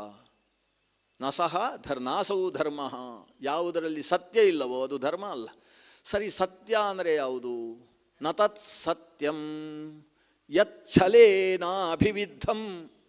ಯಾವುದು ಛಲದಿಂದ ಅಭಿವಿದ್ಧವಾಗುತ್ತೋ ಅದು ಸತ್ಯವೂ ಅಲ್ಲ. ಕೆಲವೊಂದು ಬಾರಿ ಸತ್ಯ ಹೇಳ್ತೇವೆ ನಾವು, ಅದು ಸತ್ಯವೇ, ಆದರೆ ಅದರ ಹಿನ್ನೆಲೆಯಲ್ಲಿ ಛಲ ಇರ್ತದೆ. ಛಲ ಅಂದರೆ ಅವನಿಗೆ ಸದ್ಯಕ್ಕೆ ಹೀಗೆ ಅರ್ಥ ಆಗಲಿ, ಆದರೆ ಯಾರಾದರೂ ನೀವು ಹಾಗೆ ಹೇಳಿದಿರಾ ಅಂತ ನಾಳೆ ಪ್ರಶ್ನಿಸಿದರೆ ನಾನು ಆ ಅರ್ಥದಲ್ಲಿ ಹೇಳಿದ್ದಲ್ಲ ಅಂತ ಹೇಳಲಿಕ್ಕೆ ಅದಕ್ಕೆ ಇನ್ನೊಂದು ಅರ್ಥ ಇರಬೇಕು. ಇಂಥದ್ದಕ್ಕೆ ಛಲ ಅಂತ ಕರೀತಾರೆ. ಶಾಸ್ತ್ರದಲ್ಲಿ ಛಲ ಅನ್ನೋದು ಒಂದು ದೊಡ್ಡ ದೋಷ. ಛಲ ಅಂದರೆ ಏನು? ಒಬ್ಬ ಶಿಷ್ಯನಿಗೆ ಹೊಡಿಬೇಕು ಅಂತ ಗುರುವಿಗೆ ಅಭಿಪ್ರಾಯ ಆಗ್ತದೆ, ಆದರೆ ಅವನ ಅಪರಾಧದಲ್ಲಿ ಸಿಕ್ಕಿ ಬೀಳಲಿಲ್ಲ. ಆದರೆ ಒಂದು ಪೆಟ್ಟು ಕೊಡಬೇಕು ಅವನಿಗೆ ಅಂತ ಇವನಿಗೆ ಮನಸ್ಸಿದೆ. ಪೆಟ್ಟು ಕೊಡಬೇಕು, ಏನು ಮಾಡುವುದು? ಅವನ ಹತ್ರ ಹೇಳುವುದು, ತುಂಬ ಚಳಿ ಆಗ್ತಾ ಇದೆ, ನವಕಂಬಲ ಮಾನಯ ಅಂತ ಹೇಳೋದು. ಕಂಬಲ ಅಂದರೆ ಕಂಬಳಿ, ನವ ಅಂದರೆ ಹೊಸದು ಆಗ್ಬೋದು, 9 ಆಗ್ಬೋದು, ಒಟ್ಟು ನವಕಂಬಲ ಮಾನಯ ಅಂತ ಹೇಳ್ತಾನೆ. ಹುಡುಗ ಓಡಿ ಹೋಗ್ತಾನೆ, ಓಡಿ ಹೋಗಿ ಹೊಸ ಕಂಬಳಿ ಹಿಡ್ಕೊಂಡು ಬರ್ತಾನೆ. ಇವಾಗ ಕಪಾಳಕ್ಕೊಂದು ಹೊಡಿತಾನೆ. ನಾನು 9 ಕಂಬಳಿ ತರಲಿಕ್ಕೆ ಹೇಳಿದರೆ 1 ಕಂಬಳಿ ತಂದಿದ್ಯಾ ಅಂತ ಒಂದು ಹೊಡೆದ. ಈ ಹುಡುಗ ಅಕಸ್ಮಾತ್ 9 ಕಂಬಳಿ ತಗೊಂಡು ಬಂದಿದ್ದ ಅಂತ ಅನ್ಕೊಳ್ಳಿ, ಕಪಾಳಕ್ಕೆ ಹೊಡಿತಿದ್ದ. ನಾನು ಹೊಸ ಕಂಬಳಿ 1 ತಗೊಂಡು ಬರಲಿಕ್ಕೆ ಹೇಳಿದರೆ ನೀನು 9 ತಗೊಂಡು ಬಂದದ್ದ ಅಂತ. ಅಂದರೆ ಇವನು ತಪ್ಪಿಸಿಕೊಳ್ಳುವುದಕ್ಕೆ ಅವಕಾಶ ಇರಬೇಕು, ಅದಕ್ಕೆ ಹಾಗೂ ಅರ್ಥ ಆಗಬೇಕು, ಹೀಗೂ ಅರ್ಥ ಆಗಬೇಕು. ನಾವು ಅಡ್ಡಗೋಡೆಯಲ್ಲಿ ದೀಪ ಇಟ್ಟ ಹಾಗೆ ಅಂತ ಹೇಳುವುದಿಲ್ಲ, ಆ ರೀತಿ ಮಾತಾಡೋದು. ಇದು ಛಲೇನ ಅನುವಿದ್ಧ. ಅಂದರೆ ಸದ್ಯಕ್ಕೆ ನಾನು ಬದುಕಿಕೊಳ್ತೇನೆ, ಈ ಸಭೆಯಲ್ಲಿ ಅವರಿಗೂ ನಾವು ಹಾವು ಸಾಯಬಾರ್ದು, ಕೋಲು ಮುರಿಬಾರ್ದು ಅಂತ ಮಾತಾಡೋದು. ನಾನು ಈಗ ಉಳಿದ್ರೆ ಸಾಕು, ಈ ಸಭೆಯಲ್ಲಿ ಯಾರಿಗೂ ಬೇಸರ ಆಗಬಾರ್ದು. ಆದರೆ ಇದರ ವಿಚಾರ ಆಮೇಲೆ ನಡೀಲಿ. ಯಾರಾದರೂ ತಪ್ಪು ಮಾಡಿದ್ರಲ್ವ ಅಂತ ಹೇಳಿದರೆ ನಮ್ಮನ್ನು ಸಮರ್ಥನೆ ಮಾಡಿಕೊಳ್ಳಿಕ್ಕೂ ಅದರಲ್ಲಿ ಜಾಗ ಇರಬೇಕು. ಈ ರೀತಿಯ ಒಂದು ಛಲ, ಈ ರೀತಿಯ ಒಂದು ವಂಚನೆ, ಇದು ನಮ್ಮ ಧರ್ಮದ ಮಾತಿನ ಜೊತೆಗೆ ಸೇರಿಕೊಂಡಿತು ಅಂತ ಆದರೆ ಆ ಮಾತನ್ನು ಯಾರೂ ಕೂಡ ಸತ್ಯ ಅಂತ ಕರೆಯುವುದಿಲ್ಲ. ಇವತ್ತು ಧೃತರಾಷ್ಟ್ರ, ನೀನು ರಾಜ, ನಿನ್ನ ಮನಸ್ಸಿನಲ್ಲಿ ಛಲ ಸೇರಿಕೊಂಡಿದೆ, ವಂಚನೆ ಸೇರಿಕೊಂಡಿದೆ, ಅಸತ್ಯ ಸೇರಿಕೊಂಡಿದೆ, ಅಧರ್ಮ ಸೇರಿಕೊಂಡಿದೆ. ನಿನ್ನ ಜೊತೆಗಿದ್ದ ವೃದ್ಧರಲ್ಲೆಲ್ಲ ನಿನ್ನದೇ ಆದ ಭಾವಗಳು ಸೇರಿಕೊಂಡಿದ್ದಾವೆ. ಯಥಾ ರಾಜ ತಥಾ ಪ್ರಜಾಹ ಅನ್ನುವ ಮಾತಿನ ಹಾಗೆ. ಅಂದ ಮೇಲೆ ನೀನು ಸೇರಿದ ಸಭೆಯೇ ಆಗುವುದಿಲ್ಲ. ಅಲ್ಲಿ ಪಾಂಡವರು ಯಾಕೆ, ಸ್ವತಃ ಪಾಂಡವರು ಹೇಳಿದ ಮಾತನ್ನು ಸಂಜಯ ಅಲ್ಲಿ ಹೇಳುವುದು ಮಾತ್ರ ಅಲ್ಲ, ಸ್ವತಃ ಧರ್ಮರಾಜ ಭೀಮಸೇನರೇ ಬಂದು ಅಲ್ಲಿ ಸರಿಯಾದ ಮಾತನ್ನು ನಿನಗೆ ಹೇಳಿದರೂ ಕೂಡ ಆ ಸಭೆಯಲ್ಲಿ ನಿನಗೆ ಬೇಕಾದ ರೀತಿಯ ಯಾವುದನ್ನು ನೀನು ತೀರ್ಮಾನಿಸಿದರೆ ಇಡೀ ಕುಟುಂಬ ಶ್ರೇಯಸ್ಸನ್ನು ಪಡೆದೀತೋ ಅಂತಹ ವಿಚಾರಧಾರೆ ಅಲ್ಲಿ ಬರುವುದು ಕಷ್ಟ. ಯಾಕಂದರೆ ರಾಜನಲ್ಲಿ ಸ್ವತಃ ಅಂಥ ಧರ್ಮ ಇಲ್ಲ ಅಂತೇಳಿದರೆ ಆ ಸಭೆಯಿಂದ ಅಂತಹ ಧರ್ಮಗಳು ಬರುವುದಕ್ಕೆ ಸಾಧ್ಯ ಇಲ್ಲ. ವಿದುರ ಮತ್ತೊಂದು ಹೇಳ್ತಾನೆ, ಅಣ್ಣ, ನಾವು ರಾತ್ರಿಯಲ್ಲಿ ಆನಂದವಾಗಿರುವುದಕ್ಕೆ ಹಗಲಿನಲ್ಲಿ ಕೆಲಸ ಮಾಡಬೇಕು. ಹಗಲು ಹೇಗೆ ಕಳಿಬೇಕು ಅಂತೇಳಿದರೆ ರಾತ್ರಿ ಸುಖ ನಿದ್ರೆ ಮಾಡುವ ಹಾಗೆ ಹಗಲು ಕಳಿಬೇಕು. ಇವತ್ತು ನಿನಗೆ ರಾತ್ರಿ ನಿದ್ದೆ ಬರ್ತಾ ಇಲ್ಲ ಅಂದರೆ ಹಗಲು ಸರಿಯಾಗಿ ನೀನು ಕಳೆದುಕೊಂಡಿಲ್ಲ, ಹಗಲನ್ನು ಸರಿಯಾಗಿ ಉಪಯೋಗಿಸಿಕೊಳ್ಳಲಿಲ್ಲ ಅಂತ ಅರ್ಥ. ಅಷ್ಟೇ ಅಲ್ಲ, ಒಂದು ತಿಂಗಳು ಪೂರ್ತಿ ಖುಷಿಯಾಗಿರುವುದಕ್ಕೋಸ್ಕರ ತಿಂಗಳಿನ 20 ದಿವಸಗಳನ್ನು ಉಪಯೋಗಿಸಬೇಕು. ಇದು ಏನು ನನಗೆ ಸರಿಯಾಗಿ ಅರ್ಥ ಆಗಲಿಲ್ಲ, ನೀವು ಅರ್ಥ ಮಾಡಿಕೊಳ್ಳಿ. ಬಹುಶಃ 20 ಈ ಭಾನುವಾರ ಶನಿವಾರ ಎಲ್ಲ ರಜೆ ಇದ್ದ ಹಾಗೆ ಬಹುಶಃ ತಿಂಗಳಲ್ಲಿ 10 ದಿವಸ ರಜೆ ಇರ್ತದೆ ಅಂತ ಅನಿಸುತ್ತೆ. 20 ದಿವಸವನ್ನು ಸರಿಯಾಗಿ ವಿನಿಯೋಗಿಸಿಕೊಂಡ್ರೆ ತಿಂಗಳು ಪೂರ್ತಿ ಖುಷಿಯಾಗಿರುವ ಹಾಗೆ. ಅಂದರೆ ತಿಂಗಳು ಪೂರ್ತಿ ಖುಷಿಯಾಗಿರುವ ಹಾಗೆ ಆತ ತಿಂಗಳಿನ 20 ದಿವಸವನ್ನು ಉಪಯೋಗಿಸಬೇಕಂತೆ. ವರ್ಷ ಪೂರ್ತಿ ಖುಷಿಯಾಗಿರುವ ಹಾಗೆ 8 ತಿಂಗಳನ್ನು ಉಪಯೋಗಿಸಬೇಕಂತೆ. ಇದಾದರೆ ಅರ್ಥ ಆಗ್ಬೋದು. ಅಷ್ಟವು ಮಾಸಾಹ ಅಂದರೆ ಈ ಮಳೆಗಾಲದಲ್ಲಿ ಕೆಲಸ ಮಾಡಲಿಕ್ಕಿಲ್ಲ ಅಂತ. ಹಿಂದಿನ ಕಾಲದಲ್ಲಿ ಮಳೆಗಾಲ ಬಂತು ಅಂತಾದರೆ ಅಟ್ಟದಲ್ಲಿದ್ದ ಆಟದ ಸಾಮಗ್ರಿಯನ್ನೆಲ್ಲ ಇಳಿಸಬೇಕು ಅಂತ ಲೆಕ್ಕ. ಚೆನ್ನೆ ಮಣೆ ಆಟಿ ಬಂತು ಅಂತಾದರೆ ಆಯಿತು, ಎಲ್ಲ ಚೆನ್ನೆ ಮಣೆ ಕೆಳಗೆ ಬರಬೇಕು, ದಾಳಗಳು ಬರಬೇಕು, ದಾಳ ಹಾಕಿ ಚದುರಂಗ ಆಟ ಆಡಬೇಕು ಮನೆಯಲ್ಲಿ. ಮನೆಯ ಒಂದು ಆಟದ ಕೂಟ ಆಗಿಬಿಡ್ತದೆ. ಅಥವಾ ಯಕ್ಷಗಾನದ ಆಟದ ಕೂಟವನ್ನಾದರೂ ನಡೆಸಬೇಕು. ಒಟ್ಟಿನಲ್ಲಿ ಮಳೆಗಾಲ ಅಂತೇನಿದೆ, ಹಿಂದಿನ ಕಾಲದಲ್ಲಿ ಆಟಿಯಲ್ಲಿ ಭಾರಿ ಭಾರಿ ತಾಳಮದ್ಲೆಗಳು ಮನೆಗಳಲ್ಲಿ ನಡೀತಾ ಇದ್ದವು. ಅಂದರೆ ಆ ಕಾಲದಲ್ಲಿ ಹೆಚ್ಚು ಕೆಲಸಗಳಿಲ್ಲ. ಕೃಷಿಗೋಸ್ಕರ ಗದ್ದೆಯಲ್ಲೆಲ್ಲ ಬೀಜ ಬಿತ್ತಿಯಾಗಿದೆ. ಬಿತ್ತಿದ ಬೀಜ ನೇಜಿಯಾಗಿ ಅದನ್ನು ಮತ್ತೆ ಪೈರಿಗೆ ಆಗಿ ನೆಟ್ಟ ಮೇಲೆ ಇನ್ನಷ್ಟು ಕೆಲಸ ಇಲ್ಲ. ಅದು ಬರುವಲ್ಲಿಯ ತನಕ ಹಾಯಾಗಿ ಮನೆಯಲ್ಲಿ ಇರುವುದು. ಅವತ್ತು ಖುಷಿಯಾಗಿರುವುದಕ್ಕೋಸ್ಕರ ಉಳಿದ 8 ತಿಂಗಳಲ್ಲಿ ಕೆಲಸ ಮಾಡಬೇಕು. ಅಂದರೆ ಬರೀ ಹಪ್ಪಳ ಹಾಕಿ ಬಾಳ್ಗ ಹಾಕಿ ಇಡಬೇಕು ಅಂತ ಅಷ್ಟೇ ಅರ್ಥ ಅಲ್ಲ. ಒಟ್ಟಂದದಲ್ಲಿ ಮಳೆಗಾಲದಲ್ಲೂ ಕೂಡ ಹೊಟ್ಟೆ ಪೂರ್ತಿ ತಿನ್ನುವುದಕ್ಕೆ ಬೇಕಾದಷ್ಟು ಸಂಪಾದನೆ ಮಾಡಿ 8 ತಿಂಗಳನ್ನು ಕಳಿಬೇಕು. ಇಷ್ಟೇ ಅಲ್ಲ, ಹಗಲಿನಲ್ಲಿ ರಾತ್ರಿಯ ಆನಂದಕ್ಕೋಸ್ಕರ ಕೆಲಸ ಮಾಡುವುದು, 20 ದಿವಸಗಳಲ್ಲಿ 30 ದಿವಸಗಳಿಗೆ ಬೇಕಾದಷ್ಟು ಹೊಂದಿಸಿಕೊಳ್ಳುವುದು, 8 ತಿಂಗಳಲ್ಲಿ 12 ತಿಂಗಳಿಗೆ ಬೇಕಾದಷ್ಟು ಹೊಂದಿಸಿಕೊಳ್ಳುವುದು ಮಾತ್ರ ಅಲ್ಲ, ನಮ್ಮ ಜೀವನ ಪೂರ್ತಿ ಸತ್ತ ಮೇಲೆ ಚೆನ್ನಾಗಿರುವುದಕ್ಕೋಸ್ಕರ ಬದುಕಬೇಕು. ಅದನ್ನು ಒತ್ತುವುದಕ್ಕೋಸ್ಕರ ವಿದುರ ಧೃತರಾಷ್ಟ್ರನಿಗೆ ಈ ಮಾತನ್ನು ಹೇಳುವುದು. ನಾವು ಹಾಗೆ ಬದುಕಬೇಕು. ಹೇಗೆ? ಮುಂದಿನ ನಮ್ಮ ಜೀವನ, ಹಾಗಾದರೆ ಜೀವನ ಶರೀರ ತ್ಯಾಗದಲ್ಲಿಗೆ ಮುಗಿಯುವುದಿಲ್ಲ ಅನ್ನೋದು ಸ್ಪಷ್ಟವಾಯಿತು. ಪುನರ್ಜನ್ಮ ಅನ್ನುವುದು ಮಹಾಭಾರತದ ಉಸಿರು. ಮಹಾಭಾರತದ ಸಮಗ್ರ ಸಾರ ಸರ್ವೋತ್ಸವವೆನಿಸಿದಂತಹ ಭಗವದ್ಗೀತೆಯಲ್ಲಿ ಕೃಷ್ಣ ಪುನರ್ಜನ್ಮದ ಬಗ್ಗೆ ಒತ್ತಿ ಒತ್ತಿ ಹೇಳ್ತಾನೆ. ಈ ರೀತಿ ನೀನು ಬದುಕಿದರೆ ಪುನರ್ಜನ್ಮ ನವಿದ್ಯತೆ ಅಂತ ಹೇಳ್ತಾನೆ. ಆದರೆ ಪುನರ್ಜನ್ಮ ಅನ್ನುವುದು ಅದು ಮಹಾಭಾರತದ ವಿಷಯ ಅರ್ಥ ಆಗುವುದಕ್ಕೆ ಅವಶ್ಯ ಅಂಗೀಕಾರ್ಯವಾದಂತಹ ಒಂದು ಅಂಶ. ಆ ಪುನರ್ಜನ್ಮವನ್ನು ಇಟ್ಟುಕೊಂಡೇ ಭಗವಂತ ಶ್ರೀಕೃಷ್ಣ ಗೀತೆಯನ್ನು ಉಪದೇಶಿಸಿದ್ದಾನೆ, ವಿದುರ ನೀತಿಯನ್ನು ಉಪದೇಶಿಸಿದ್ದಾನೆ, ಮುಂದಕ್ಕೆ ಸನತ್ಸುಜಾತ ಧರ್ಮೋಪದೇಶ ಅಧ್ಯಾತ್ಮದ ಉಪದೇಶವನ್ನು ಮಾಡ್ತಾನೆ. ಏನೇನು ಉಪದೇಶಗಳು ಇಲ್ಲಿ ಬಂದಿದ್ದಾವೋ, ಮಾರ್ಕಂಡೇಯ ಸಮಾಸ್ಯ ಅಂತಿದೆ, ಇಡೀ ಮಾರ್ಕಂಡೇಯರು ಕೊಟ್ಟಂತಹ ಅಷ್ಟೂ ಉಪದೇಶದ ಹಿನ್ನೆಲೆ ಪುನರ್ಜನ್ಮ ಅನ್ನೋ ಒಂದು ವ್ಯವಸ್ಥೆಯ ಹಿನ್ನೆಲೆಯಲ್ಲಿದೆ. ಪುನರ್ಜನ್ಮ ಅನ್ನುವ ಪ್ರಕ್ರಿಯೆಯನ್ನು ಒಪ್ಪುವುದಕ್ಕೆ ಬೇಕಾದ ಯೌಕ್ತಿಕವಾದ ವಿಷಯಗಳನ್ನು, ಯುಕ್ತಿಯುಕ್ತವಾದ ವಿಷಯಗಳನ್ನೂ ಮಹಾಭಾರತ ವರ್ಣಿಸ್ತದೆ. ಅದರ ಜೊತೆಗೆ ವೈದಿಕವಾದಂತಹ ಸಾಹಿತ್ಯವನ್ನು ಒಟ್ಟಿಗೆ ಅದನ್ನು ಸೇರಿಸಿ ಹೇಳ್ತದೆ. ಪುನರ್ಜನ್ಮ ಅವಶ್ಯ ಅಂಗೀಕಾರ್ಯ, ಆತ್ಮ ನಿತ್ಯತ್ವ, ಶರೀರ ಅನಿತ್ಯತ್ವ. ಈ ಅನಿತ್ಯವಾದ ಶರೀರಕ್ಕೆ ಜೀವ ಬಂದಿದ್ದಾನೆ. ಅವನ ದೀರ್ಘವಾದ ಪಯಣದಲ್ಲಿ ಇದು ಒಂದು ತಂಗುದಾಣ ಹೊರತು ಇದು ಗುರಿಯಲ್ಲ. ಈ ಶರೀರವೇ ಆತ ಮುಟ್ಟಬೇಕಾದ ಡೆಸ್ಟಿನೇಷನ್ ಅಲ್ಲ. ಇದು ಒಂದು ರೀತಿಯ ತಂಗುದಾಣ ಅಷ್ಟೇ, ಇಲ್ಲಿ ನಿಲ್ದಾಣ, ಮುಂದಕ್ಕೆ ಸಾಗ್ತಾ ಇರಬೇಕು. ಕನಕದಾಸರು ಹರಿಭಕ್ತಿ ಸಾರದಲ್ಲಿ ಒಂದು ಮಾತು ಹೇಳ್ತಾರೆ, 8 ಗೇಣಿನ ದೇಹ, ರೋಮಗಳೆಂಟು ಕೋಟಿಯು, ಕೀಲುಗಳ68 ಮಾಂಸಗಳಿಂದ ಮಾಡಿದ ಮನೆಯ ಮನವೊಲಿದು, ನೆಂಟ ನೀನಿರ್ದಗಲಿದರೊಣ ಹೆಂಟೆಯೊಳು ಮುಚ್ಚುವುದು, ದೇಹದೊಳುಂಟೆ ಫಲಪುರುಷಾರ್ಥ ರಕ್ಷಿಸು ನಮ್ಮ ನನವರತ. ದೇಹದೊಳುಂಟೆ ಫಲಪುರುಷಾರ್ಥ, ನೆಂಟ, ನೀನು ಈ ಶರೀರದಲ್ಲಿ ನೆಂಟನಿದ್ದಿ ಅಂತ. ನೆಂಟ ಅಂದ್ರೇನು? ಅತಿಥಿ. ಅದು ನನ್ನದು ಅಂತ ಹೇಳಿಕೊಂಡು ಬೇಕಾದ ಹಾಗೆ ಉಪಯೋಗಿಸುವುದಕ್ಕೆ ಇರುವ ಶರೀರ ಅಲ್ಲ. ಕೆಲವು ಸಮಯ ಇದ್ದು ಹೋಗುವವ.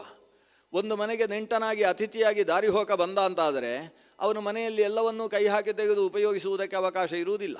ಯಜಮಾನನಲ್ಲಿ ಅನುಮತಿಯನ್ನು ಕೇಳಿ ಇದನ್ನೊಂದು ಉಪಯೋಗಿಸ್ತೇನೆ ಅಂತ ಕೇಳಿ ಅವರು ಹಾಂ ಅಂತ ಹೇಳಿದರೆ ಉಪಯೋಗಿಸಬೇಕು, ಹಾಂ ಅಂತ ಹೇಳಿದರೆ ಉಪಯೋಗಿಸುವ ಹಾಗಿಲ್ಲ. ಹಾಗೆ ಈ ಶರೀರದ ಮೂಲಕ ನೀನು ಇದರಲ್ಲಿ ಬಂದಂತಹ ನೆಂಟ ಅಂತ ಭಾವಿಸಿಕೋ. ಗೃಹೇಶು ಅತಿಥಿವದ್ ವಸೇತ್. ಇಲ್ಲಿ ಅತಿಥಿಯ ಹಾಗೆ ನೀನು ಬದುಕು. ಇದು ಶಾಶ್ವತವಾದದ್ದಲ್ಲ, ಇವತ್ತಲ್ಲ ನಾಳೆ ನಾನು ಬಿಟ್ಟು ಹೋಗಬೇಕಾದದ್ದು. ಬಿಟ್ಟು ಹೋಗುವಾಗ ಬುತ್ತಿ ಕಟ್ಟಿಕೊಂಡು ಹೋಗಬೇಕು. ನೆಂಟ ಮನೆಗೆ ಬಂದು ಇನ್ನು ನಾನು ಬದರಿ ಕ್ಷೇತ್ರಕ್ಕೆ ನಡ್ಕೊಂಡು ಹೋಗ್ತಾ ಇದ್ದೇನೆ, ಮಧ್ಯದಲ್ಲಿ ಕಾಡು ಸಿಗ್ತದೆ, ತಿನ್ನಲಿಕ್ಕೇನು ಸಿಗುವುದಿಲ್ಲ ಅಂತಾದರೆ ಇಲ್ಲಿಂದ ಒಂದು ಚಪಾತಿ ಹಾಕಿ ಅದಕ್ಕೆ ಸ್ವಲ್ಪ ಚಟ್ನಿ ಹಾಕಿ ಕಳಿಸಿಕೊಡ್ತಾರಲ್ವ. ಇವನಿಗೆ ಬೇಕಾದದ್ದನ್ನು ಬುತ್ತಿಯಲ್ಲಿ ಕಟ್ಟಿಕೊಂಡು ಹೊರಡಬೇಕು ಅಲ್ಲಿಂದ. ಈ ಶರೀರದಿಂದ ಇನ್ನೊಂದು ಶರೀರಕ್ಕೆ ಹೋಗುವಾಗ ಬೇಕಾದ ಬುತ್ತಿಯನ್ನು ಇಟ್ಟುಕೊಂಡು ಹೋಗಬೇಕು. ಅದು ಕೆಟ್ಟ ವಿಷ ಅನ್ನವನ್ನು ತಾನು ಬುತ್ತಿಯಲ್ಲಿ ಹಾಕಿಕೊಂಡು ಹೋಗುವುದಲ್ಲ. ಯಾವ ಬುತ್ತಿಯನ್ನು ಸಂಗ್ರಹ ಮಾಡಿದರೆ ಮುಂದಿನ ಶರೀರದಲ್ಲಿ ಮುಂದಿನ ಮನೆಯಲ್ಲಿ ಆನಂದವಾಗಿರ್ಬೋದು ಅಂಥದ್ದನ್ನು ಅಲ್ಲಿಂದ ಸಂಗ್ರಹಿಸಿಕೊಂಡು ಹೋಗಬೇಕು. ಆ ಪುಣ್ಯದ ಸಂಪಾದನೆಗೋಸ್ಕರ ಈ ಶರೀರ ಇದೆ.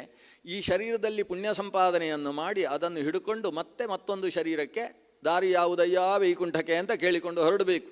ಹಾಗಾದರೆ ಗುರಿ ಇರುವುದು ನಮ್ಮದು ವೈಕುಂಠ ಅನ್ನೋದು ಗುರಿ. ಪರಮ ಪದ ಅನ್ನುವುದು ತದ್ವಿಷ್ಣು ಪರಮಂ ಪದಂ ಅಂತ ವೇದ ಹೇಳುವ ಹಾಗೆ ಆ ವಿಷ್ಣು ಪರಮ ಪದ ಅನ್ನುವುದು ಪಡೆಯುವುದಕ್ಕಿರತಕ್ಕಂತಹ ಗುರಿ. ಆ ಗುರಿಯನ್ನು ಹಿಡಿದು ಸಾಗತಕ್ಕಂತಹ ವ್ಯಕ್ತಿಗೆ ಮಧ್ಯದಲ್ಲಿ ಸಂಪಾದನೆ ಮಾಡುವುದಕ್ಕೋಸ್ಕರ ಬುತ್ತಿ ತುಂಬಿಸುವುದಕ್ಕೋಸ್ಕರ ಇರತಕ್ಕಂತಹ ಒಂದು ಮನೆಯ ಹಾಗೆ ಈ ಶರೀರ ಇದೆ. ಅದು 9 ದ್ವಾರವುಳ್ಳಂತಹ ಒಂದು ಮನೆ, ಅಥವಾ ನದಿಯನ್ನು ದಾಟುವುದಕ್ಕೆ ಸಿಕ್ಕಿರತಕ್ಕಂತಹ ಒಂದು ದೋಣಿ. ಅದಕ್ಕೆ 9 ಛಿದ್ರವಾದ ಅಂಬಿಗಾ ನಾನಿನ್ನ ನಂಬಿದೆ ಅಂತ ದಾಸರು ಈ ಶರೀರದ ಬಗ್ಗೆ ಹೇಳ್ತಾರೆ. ತುಂಬಿದ ಹರಿಗೋಲಂಬಿಗ, ಅದಕ್ಕೆ 9 ಛಿದ್ರವಾದ ಅಂಬಿಗ ಅಂತ. ನವದ್ವಾರಾತ್ಮಕವಾದಂತಹ ಈ ಶರೀರವು ಸಂಸಾರವೆಂಬಂತಹ ಸಾಗರವನ್ನು ದಾಟುವುದಕ್ಕೆ ಇರತಕ್ಕಂತಹ ಒಂದು ನೌಕೆಯ ಹಾಗೆ ಸಿಕ್ಕಿದೆ. ನೌಕೆಯಲ್ಲಿ ಸಾಗತಕ್ಕಂಥವ ಶಾಶ್ವತವಾಗಿ ನೌಕೆಯಲ್ಲೇ ಇರಬೇಕು ಅಂತ ಹೋಗುವುದಲ್ವಲ್ಲ. ಆ ಕಡೆಯ ದಡವನ್ನು ದಾಟಿದ ಮೇಲೆ ಈ ನೌಕೆ ಅವನಿಗೆ ಉಪಯೋಗಕ್ಕಿಲ್ಲ ಅಲ್ವಾ. ನೌಕೆಯಲ್ಲಿ ದಾಟಿದ್ದೇನೆ ಅಂತ ಆ ನೌಕೆಯ ಬಗ್ಗೆ ಅವನಿಗೊಂದು ಅಭಿಮಾನ ಹುಟ್ಟಿರಬಹುದು, ಪ್ರೀತಿ ಇರಬಹುದು ಅಷ್ಟೇ. ಅದು ಬಿಟ್ಟು ಮತ್ತೆ ಸಾಗಿದವ ಇನ್ನೊಂದು ನೌಕೆಯನ್ನು ಹಿಡ್ಕೊಂಡು ಮತ್ತೊಂದು ನದಿಯನ್ನು ದಾಟಬೇಕಾದಂತಹ ಪ್ರಸಂಗ ಇರ್ತದೆ. ಹಾಗೆ ದಾಟುವುದಕ್ಕೆ ಇರತಕ್ಕಂತಹ ಶರೀರ ಇದು ಶಾಶ್ವತ ಅಲ್ಲ. ನೀರ ಮೇಲನ ಗುಳ್ಳೆ ನಿಜವಲ್ಲ ಹರಿಯೇ. ನೀರ ಮೇಲಿನ ಗುಳ್ಳೆ ಈಗುಂಟು, ಮುಂದಿನ ಕ್ಷಣದಲ್ಲಿ ಇರ್ತದೆ ಅಂತ ನಿಶ್ಚಯ ಇಲ್ಲ. ನಿಜ ಅಂದರೆ ನಿತ್ಯ ಅಂತ ಅರ್ಥ. ನಿತ್ಯವಲ್ಲ, ಅದು ಶಾಶ್ವತವಾದದ್ದಲ್ಲ. ಅಶಾಶ್ವತವಾದ ಅಧ್ರುವವಾದ ಈ ಶರೀರದಿಂದ ಧ್ರುವವನ್ನು ಸಂಪಾದನೆ ಮಾಡುವುದಕ್ಕೋಸ್ಕರ ಮನುಷ್ಯ ಇಲ್ಲಿ ಹುಟ್ಟಿ ಬಂದಿದ್ದಾನೆ. ಅದನ್ನ ಅಶಾಶ್ವತವಾದ ಶರೀರದಲ್ಲಿ ಶಾಶ್ವತದ ಸಂಪಾದನೆಗೋಸ್ಕರ ನಾವು ಬದುಕಬೇಕು. ಇಡೀ ಜೀವನವನ್ನು ಪಾರತ್ರಿಕ ಶ್ರೇಯಸ್ಸಿಗೆ ಬಾಧಕವಾಗದೇ ಇರುವ ರೀತಿಯಲ್ಲಿ ನಡೆಸಿಕೊಂಡು ಹೋಗಬೇಕು. ಅದಕ್ಕೋಸ್ಕರ ಬದುಕಿಗೋಸ್ಕರ ಧರ್ಮ ಅರ್ಥ ಕಾಮ ಮೋಕ್ಷ ಅಂತ ಪುರುಷಾರ್ಥ ತ್ರಯವನ್ನು ಚತುಷ್ಟಯವನ್ನು ಮುಂದಿಡ್ತಾರೆ. ಅದರಲ್ಲಿ ಅರ್ಥ ಕಾಮ ಅನ್ನೋದು ಇವತ್ತಿನ ಜೀವನ ದೋಣಿಯನ್ನು ನಡೆಸುವುದಕ್ಕಿರತಕ್ಕಂತಹ ನೀರು. ದೋಣಿ ಸಾಗುವುದಕ್ಕೆ ನೀರು ಬೇಕು. ಆದರೆ ನೀರಿನಲ್ಲಿ ಹಾಗೇ ದೋಣಿಯಲ್ಲಿ ಸಾಗ್ತಾ ಇದ್ದರೆ ಪ್ರವಾಹಕ್ಕೆ ಕೊಚ್ಚಿ ಹೋಗುವ ಸಾಧ್ಯತೆ ಇದೆ. ಆ ದೋಣಿಯನ್ನು ಸರಿಯಾಗಿ ದಾಟಿಸುವುದಕ್ಕಿರತಕ್ಕಂತಹ ಚೌಕಟ್ಟು ಇದೆಯಲ್ಲ, ಇಷ್ಟು ದೂರಕ್ಕೆ ಮುಂದಕ್ಕೆ ಹೋಗಿ ಇಷ್ಟು ದೂರಕ್ಕೆ ಹಿಂದಕ್ಕೆ ಬರಬೇಕು ಅಂತ ದೋಣಿಯನ್ನು ನಡೆಸುವವನಲ್ಲಿರುವ ಚಾಕಚಕ್ಯ ಏನಿದೆ, ಆ ಚಾಕಚಕ್ಯದ ಸ್ವರೂಪದಲ್ಲಿರತಕ್ಕಂಥದ್ದು ಧರ್ಮ ಮತ್ತು ಮೋಕ್ಷ. ಆರಂಭದ ಧರ್ಮ, ಕೊನೆಯಲ್ಲಿರುವ ಮೋಕ್ಷ, ಇವೆರಡರ ಮಧ್ಯದಲ್ಲಿ ಅರ್ಥ ಕಾಮಗಳು. ಧರ್ಮ ಮತ್ತು ಮೋಕ್ಷವೆಂಬ 2 ದಡವನ್ನು ಮೀರದೇ ಇರುವ ಹಾಗೆ ಅರ್ಥಕಾಮ ಅನ್ನುವುದು ಅವನ ಜೊತೆಗಿದ್ದರೆ, ಧರ್ಮಾವಿರುದ್ಧೋ ಭೂತೇಶು ಕಾಮೋಸ್ಮಿ ಭರತರಿಷಭ ಅಂತ ಗೀತೆಯಲ್ಲಿ ಕೃಷ್ಣ ಹೇಳಿದ ಹಾಗೆ ಧರ್ಮಕ್ಕೆ ಅವಿರುದ್ಧವಾದಂತಹ ಕಾಮ ಧರ್ಮದ ಆಚರಣೆಗೇ ಉಪಯುಕ್ತವಾಗುವ ಅರ್ಥ. ಹೀಗೆ ಧರ್ಮಕ್ಕೋಸ್ಕರ ಅರ್ಥ, ಧರ್ಮಾವಿರುದ್ಧವಾದ ಕಾಮ, ಇವುಗಳ ಮೂಲಕ ಮೋಕ್ಷವೆಂಬಂತಹ ಗುರಿ, ಇದನ್ನಿಟ್ಟುಕೊಂಡು ಮನುಷ್ಯ ಜೀವನವನ್ನು ನಡೆಸಬೇಕು. ಆ ರೀತಿಯ ಜೀವನ ಇಲ್ಲದೆ ಹೋದ ಪಕ್ಷದಲ್ಲಿ ನಾವು ಬದುಕಿ ಏನು ಪ್ರಯೋಜನ ಧೃತರಾಷ್ಟ್ರ ಅಂತ ಕೇಳ್ತಾನೆ. ಇದರ ಅರ್ಥ ಏನು? ನಿನ್ನ ಜೀವನ ಮೋಕ್ಷದ ದೃಷ್ಟಿಯಲ್ಲಿಲ್ಲ, ಈ ಜೀವನದಲ್ಲಿ ಬರೀ ಅಭಿಮಾನಗಳಿಂದ ಸಿಕ್ಕಿ ಹಾಕಿಕೊಂಡಿದ್ದಿ, ಇದರಿಂದ ತಪ್ಪಿಸಿಕೊಳ್ಳುವುದೇ ನಿನಗೆ ಅಸಾಧ್ಯವಾಗಿ ಹೋಗಿದೆ ಅಂತ ಹೇಳುವಂತಹ ಭಾವ. ಈ ವಿದುರ ನೀತಿಯಲ್ಲಿ ಕೊನೆಯ ಮಾತಿಗೆ ನಾವು ಬರುವುದಕ್ಕಿಂತ ಮುಂಚೆ ಕೆಲವೊಂದು ಸುಭಾಷಿತಗಳು. ನಾವು ಇವತ್ತು ಸುಭಾಷಿತ ಭಾಂಡಾಗಾರ ಅಂತ ಪುಸ್ತಕ ಎಲ್ಲ ಸಿಗ್ತದೆ. ಸಂಸ್ಕೃತದ ಸೂಕ್ತಿಗಳು ಅಂತ ಹೇಳುವ ಕನ್ನಡದ ಪುಸ್ತಕಗಳು ಬಹಳಷ್ಟು ಸಿಗ್ತವೆ. ಯಾವುದೇ ಒಂದು ಸುಭಾಷಿತದ ಸಂಗ್ರಹ ಅಂತಿದೆ ಅಂತಾದರೆ ಅದರಲ್ಲಿ ಒಂದು 10 ವಿದುರ ನೀತಿಯ ಶ್ಲೋಕ ಇದ್ದೇ ಇರ್ತದೆ. ಸುಭಾಷಿತ ಅಂತ ಹೇಳಿದರೆ ಅದು ಯಾವುದೋ ಒಂದು ಗ್ರಂಥ ಅಲ್ಲ, ಸಂಸ್ಕೃತದ ಅನೇಕ ಗ್ರಂಥಗಳಲ್ಲಿ ಬಂದ ಒಂದು ಉತ್ತಮವಾದ ಮಾತಿನ ಸಂಗ್ರಹಕ್ಕೆ ಸುಭಾಷಿತಗಳು ಅಂತ ಕರೆಯೋದು. ವಿದುರ ನೀತಿ ಒಂದೊಂದು ಶ್ಲೋಕವೂ ಕೂಡ ಒಂದೊಂದು ಸುಭಾಷಿತ. ಆಯುಷ್ಯದ ಬಗ್ಗೆ ಅಲ್ಲಿ ಪ್ರಶ್ನೆ ಬರ್ತದೆ. ಧೃತರಾಷ್ಟ್ರ ಕೇಳ್ತಾನೆ ವಿದುರನ ಹತ್ರ, ನನಗೆ ಆಯುಷ್ಯ ಮುಗೀತೋ ಅಂತ ಯಾಕೋ ಅನಿಸ್ತಾ ಇದೆ, ಯಾಕಂದರೆ ಆಯುಷ್ಯ ಮುಗಿತಾ ಬಂದಾಗ ರಾತ್ರಿಯೆಲ್ಲ ನಿದ್ದೆ ಬರುವುದಿಲ್ಲ ಅಂತೆ, ನನಗೀಗ ನಿದ್ದೆ ಬರುವುದಿಲ್ಲ ಅಂದರೆ ಬಹುಶಃ ಆಯುಷ್ಯ ಮುಗೀತೋ ಏನೋ ಅಂತ ಸಂಶಯ ಬರ್ತದೆ ಅಂತ ಧೃತರಾಷ್ಟ್ರ ಕೇಳ್ತಾನೆ. ಅದಕ್ಕೆ ಆಯುಷ್ಯ ಅದು ವೃದ್ಧಿಯಾಗುವುದಕ್ಕೆ ಏನಾದರೂ ಮಾರ್ಗ ಇದೆಯೋ ಅಂತ ಅವನ ಪ್ರಶ್ನೆ ಇತ್ತು. ವಿದುರ ಆಯುಷ್ಯ ವೃದ್ಧಿಗೆ ಬೇಕಾದ ಕೆಲವೊಂದು ಸುಭಾಷಿತಗಳನ್ನು ಹೇಳುತ್ತಾನೆ. ಆಯುಷ್ಯ ವೃದ್ಧಿ ಯಾವುದರಿಂದ ಆಗ್ತದೆ? ಅವ ಹೇಳುವುದು, ಮತ್ತೊಬ್ಬರನ್ನು ಬೈಯದೇ ಇರುವುದರಿಂದ ಆಯುಷ್ಯ ವೃದ್ಧಿಯಾಗ್ತದೆ. ನಮಗೆಲ್ಲ ಗೊತ್ತಿಲ್ಲದೇ ಇರುವುದು, ಬಹುಶಃ ಡಾಕ್ಟ್ರುಗಳಿಗೂ ಇದೆಲ್ಲ ಗೊತ್ತಿಲ್ಲ. ಆಯುಷ್ಯ ವೃದ್ಧಿ ಯಾವುದರಿಂದ ಆಗ್ತದೆ ಅಂದರೆ ಆಯುರ್ವೇದ ಡಾಕ್ಟ್ರ್ ಹತ್ರ ಕೇಳಿದರೆ ಸರಿಯಾಗಿ ತುಪ್ಪ ತಿಂದರೆ ಆಯುಷ್ಯ ಜಾಸ್ತಿ ಆಗ್ತದೆ ಅಂತ ಹೇಳ್ತಾರೆ. ಯಾಕಂದರೆ ವೇದದಲ್ಲಿ ಆಯುರ್ವೇ ಘೃತಂ ಅಂತ ಒಂದು ಮಾತು ಬರ್ತದೆ. ತುಪ್ಪ ಅಂದರೆ ಅದು ಆಯುಷ್ಯವೇ, ಮೂರ್ತಿವೆತ್ತ ಆಯುಷ್ಯ ಅಂದರೆ ಆಯುಷ್ಯಕ್ಕೆ ಪರಮ ಕಾರಣವಾದದ್ದು ಘೃತ. ಭೋಜನದಲ್ಲಿ ರಸ ಅಂದರೆ ಘೃತ, ಗೋರಸೋ ಗೋರಸಂವಿನ ಅಂತ. ಗೋರಸವೆನಿಸಿದ ಘೃತ ಇಲ್ಲದೆ ಹೋದರೆ ಆ ಊಟದಲ್ಲಿ ಏನು ರಸ ಇದೆ? ಈ ಮಾತುಗಳೆಲ್ಲ ಬಂದದ್ದು ಯಾಕೆ? ನೀವು ಅನ್ನವನ್ನು ಉಣಬೇಕಾದರೆ ಅಡಿಯಲ್ಲೂ ತುಪ್ಪ ಹಾಕಿ ಮೇಲೂ ತುಪ್ಪ ಹಾಕಬೇಕು, ಅದಕ್ಕೆ ಅಭಿಕಾರ ಅಂತ ಹೆಸರು. ಅಷ್ಟು ಹಾಕಿಯೇ ಭೋಜನ ಮಾಡಬೇಕು, ಯಾಕಂದರೆ ಆಯುಷ್ಯವನ್ನು ಕೊಡುವಂಥದ್ದು ಘೃತ. ಘೃತ ಆಯುಷ್ಯವನ್ನು ಕೊಡುವುದು ಮಾತ್ರ ಅಲ್ಲ, ಬುದ್ಧಿಯನ್ನು ವೃದ್ಧಿಗೊಳಿಸುವಂಥದ್ದು. ಅಂದ ಬುದ್ಧಿಶಕ್ತಿ ಪ್ರಚೋದಕವಾದ ಘೃತ ಆಹಾರದ ಅನಿವಾರ್ಯವಾದ ಅಂಗ ಅಂತ ನಮ್ಮ ಪ್ರಾಚೀನರು ಮಾಡಿಟ್ಟಿದ್ದಾರೆ. ಅಂದ ಆಯುಷ್ಯ ವರ್ಧಕವಾದದ್ದು ಘೃತ ಅಂತ ನಾವು ಕೇಳ್ತೇವೆ. ವಿದುರ ಅದನ್ನೆಲ್ಲ ಹೇಳುವುದೇ ಇಲ್ಲ. ಆಯುಷ್ಯವರ್ಧಕ ಯಾವುದು? ಪರನಿಂದಾ ತ್ಯಾಗ. ಇದು ಹೇಗೆ ಏನು ಅಂತ ನಾವು ಸ್ವಲ್ಪ ಆಲೋಚನೆ ಮಾಡಬೇಕು. ಇನ್ನೊಬ್ಬರನ್ನು ಬೈತಾ ಇದ್ದರೆ ಆಯುಷ್ಯ ಕಡಿಮೆ ಯಾಕಾಗ್ತದೆ? ಇನ್ನೊಬ್ಬರನ್ನು ಬೈತಾ ಇದ್ದವ ಯಾವತ್ತೂ ಟೆನ್ಷನಲ್ಲಿರ್ತಾನೆ. ಮನುಷ್ಯನಿಗೆ ಆಯುಷ್ಯಕ್ಕೆ ದೊಡ್ಡ ಸಂಚಕಾರ ತರುವಂಥದ್ದೇ ಟೆನ್ಷನ್. ಟೆನ್ಷನ್ ಅನ್ನುವುದೇ ದೊಡ್ಡ ಸಂಚಕಾರ. ಅವನ ಎದೆ ಬಡಿತ ಯಾವತ್ತೂ ಸಮಾನವಾಗಿರಬೇಕು.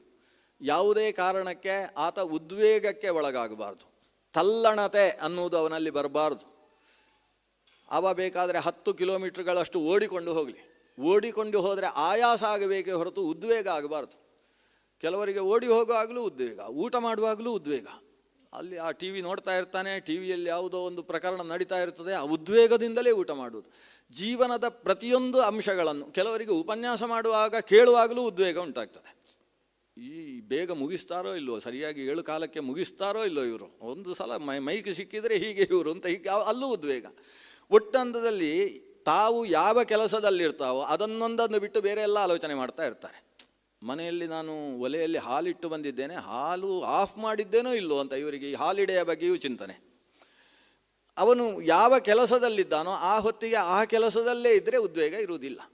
ಆದರೆ ಸಾಮಾನ್ಯ ಮನುಷ್ಯನ ದೊಡ್ಡ ಹಿನ್ನೆಲೆ ಅಥವಾ ಹಿಂದೇಟಿನ ಸ್ಥಿತಿ ಏನಂದರೆ, ಅವನ ವೀಕ್ನೆಸ್ ಏನಂದರೆ, ನಿತ್ರಾಣದ ಸ್ಥಿತಿ ಏನಂದರೆ, ಆತ ಯಾವ ಕೆಲಸದಲ್ಲಿರ್ತಾನೋ ಅದೊಂದನ್ನು ಬಿಟ್ಟು ಬೇರೆ ಎಲ್ಲ ಆಲೋಚನೆ ಮಾಡ್ತಾ ಇರ್ತಾನೆ. ಅವನು ಯಾವ ಕೆಲಸದಲ್ಲಿದ್ದಾನೋ, ನಿನ್ನೆ ಹೇಳಿದ ಹಾಗೆ ವರ್ತಮಾನೇಶು ಕಾಲೇಶು ವರ್ತಂತೆ ಹಿ ವಿಚಕ್ಷಣ ಅಂತ, ಅವನು ಯಾವ ಕೆಲಸದಲ್ಲಿದ್ದಾನೋ ಆ ವರ್ತಮಾನದಲ್ಲಿ ಅವ ಇರಬೇಕು. ಆ ವರ್ತಮಾನದಲ್ಲೇ ಇದ್ದಾನೆ ಅಂತಾದರೆ ಅದು ಸರಿಯಾಗಿ ಅವನಿಗೆ ಗ್ರಹಣವಾಗ್ತದೆ. ಇಲ್ಲೇ ಹೋದರೆ ಆ ಶಾಲೆಯಲ್ಲಿ ವಿದ್ಯಾರ್ಥಿಗೆ ಗುರುಗಳು ಪಾಠ ಹೇಳ್ತಾ ಇದ್ದಾರೆ, ತಲೆಗೆ ಹೊಕ್ಕಿತೋ ಅಂತ ಕೇಳಿದರೆ ಬಾಲ ಮಾತ್ರ ಉಳಿದಿದೆ ಅಂತ ಹೇಳಿದಂತೆ. ಅವನು ಕಿಟಕಿಯಿಂದ ಆ ಕಡೆ ನೋಡ್ತಾ ಇದ್ದಾನೆ, ಒಂದು ಸರ್ಪ ಹೋಗ್ತಾ ಇದೆ ಬಿಲದಲ್ಲಿ, ಅದರ ಬಾಲ ಮಾತ್ರ ಹೊರಗೆ ಕಾಣಿಸ್ತಾ ಉಂಟು. ಹೊಕ್ಕಿತೋ ಅಂತ ಇವರು ಕೇಳಿದರೆ ಅವನಿಗೆ ಸರ್ಪದ್ದೇ ನೆನಪು, ಬಾಲ ಮಾತ್ರ ಉಳಿದಿದೆ ಅಂತ ಹೇಳಿದಂತೆ. ಈ ರೀತಿಯಲ್ಲಿ ಬೇರೆ ಕಡೆಯಲ್ಲೇ ನಮ್ಮ ಮನಸ್ಸನ್ನಿಟ್ಟ ಪಕ್ಷದಲ್ಲಿ ನಾವು ವರ್ತಮಾನದಲ್ಲಿ ಯಾವತ್ತಿಗೂ ಇಲ್ಲ ಅಂತಾದರೆ ಯಾವ ವಿಷಯವನ್ನು ನೆಮ್ಮದಿಯಿಂದ ನಾವು ತಲೆಯಲ್ಲಿ ಹಾಕಿಕೊಳ್ಳುವುದಕ್ಕೆ ಸಾಧ್ಯವಾಗ್ತದೆ? ನಮ್ಮ ಮನುಷ್ಯನಿಗೆ ಆಯುಷ್ಯ ವರ್ಧಕವಾದ ಅಂಶ ಏನು ಅಂದರೆ ನೆಮ್ಮದಿ, ಶಾಂತಿ. ಅಶಾಂತಸ್ಯ ಕುತಃ ಸುಖಂ. ಅಶಾಂತನಿಗೆ ಸುಖವೂ ಇಲ್ಲ, ಆಯುಷ್ಯವೂ ಇಲ್ಲ. ಅದರಿಂದ ಶಾಂತಿ, ನೆಮ್ಮದಿ, ಟೆನ್ಷನ್ಲೆಸ್ನೆಸ್ ಅನ್ನೋದಿದೆ ಅಲ್ವಾ, ಅದು ಮನುಷ್ಯನ ಮೂಲಭೂತವಾದ ಆಯುರ್ವರ್ಧಕವಾದದ್ದು.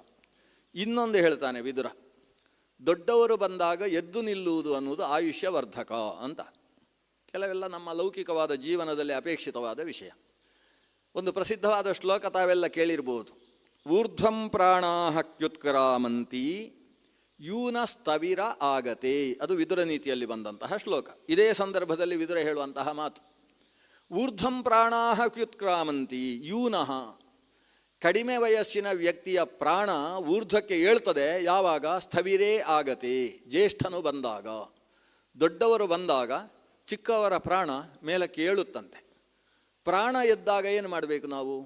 ನಾವು ಏಳಬೇಕು. ಪ್ರತ್ಯುತ್ಥಾನ ಮೊದಲನೇದಾಗಿ ಅವರು ಬಂದಾಗ ಎದ್ದು ನಿಲ್ಲಬೇಕು. ಉತ್ಥಾನ, ಆಮೇಲೆ ಪ್ರತ್ಯುತ್ಥಾನ.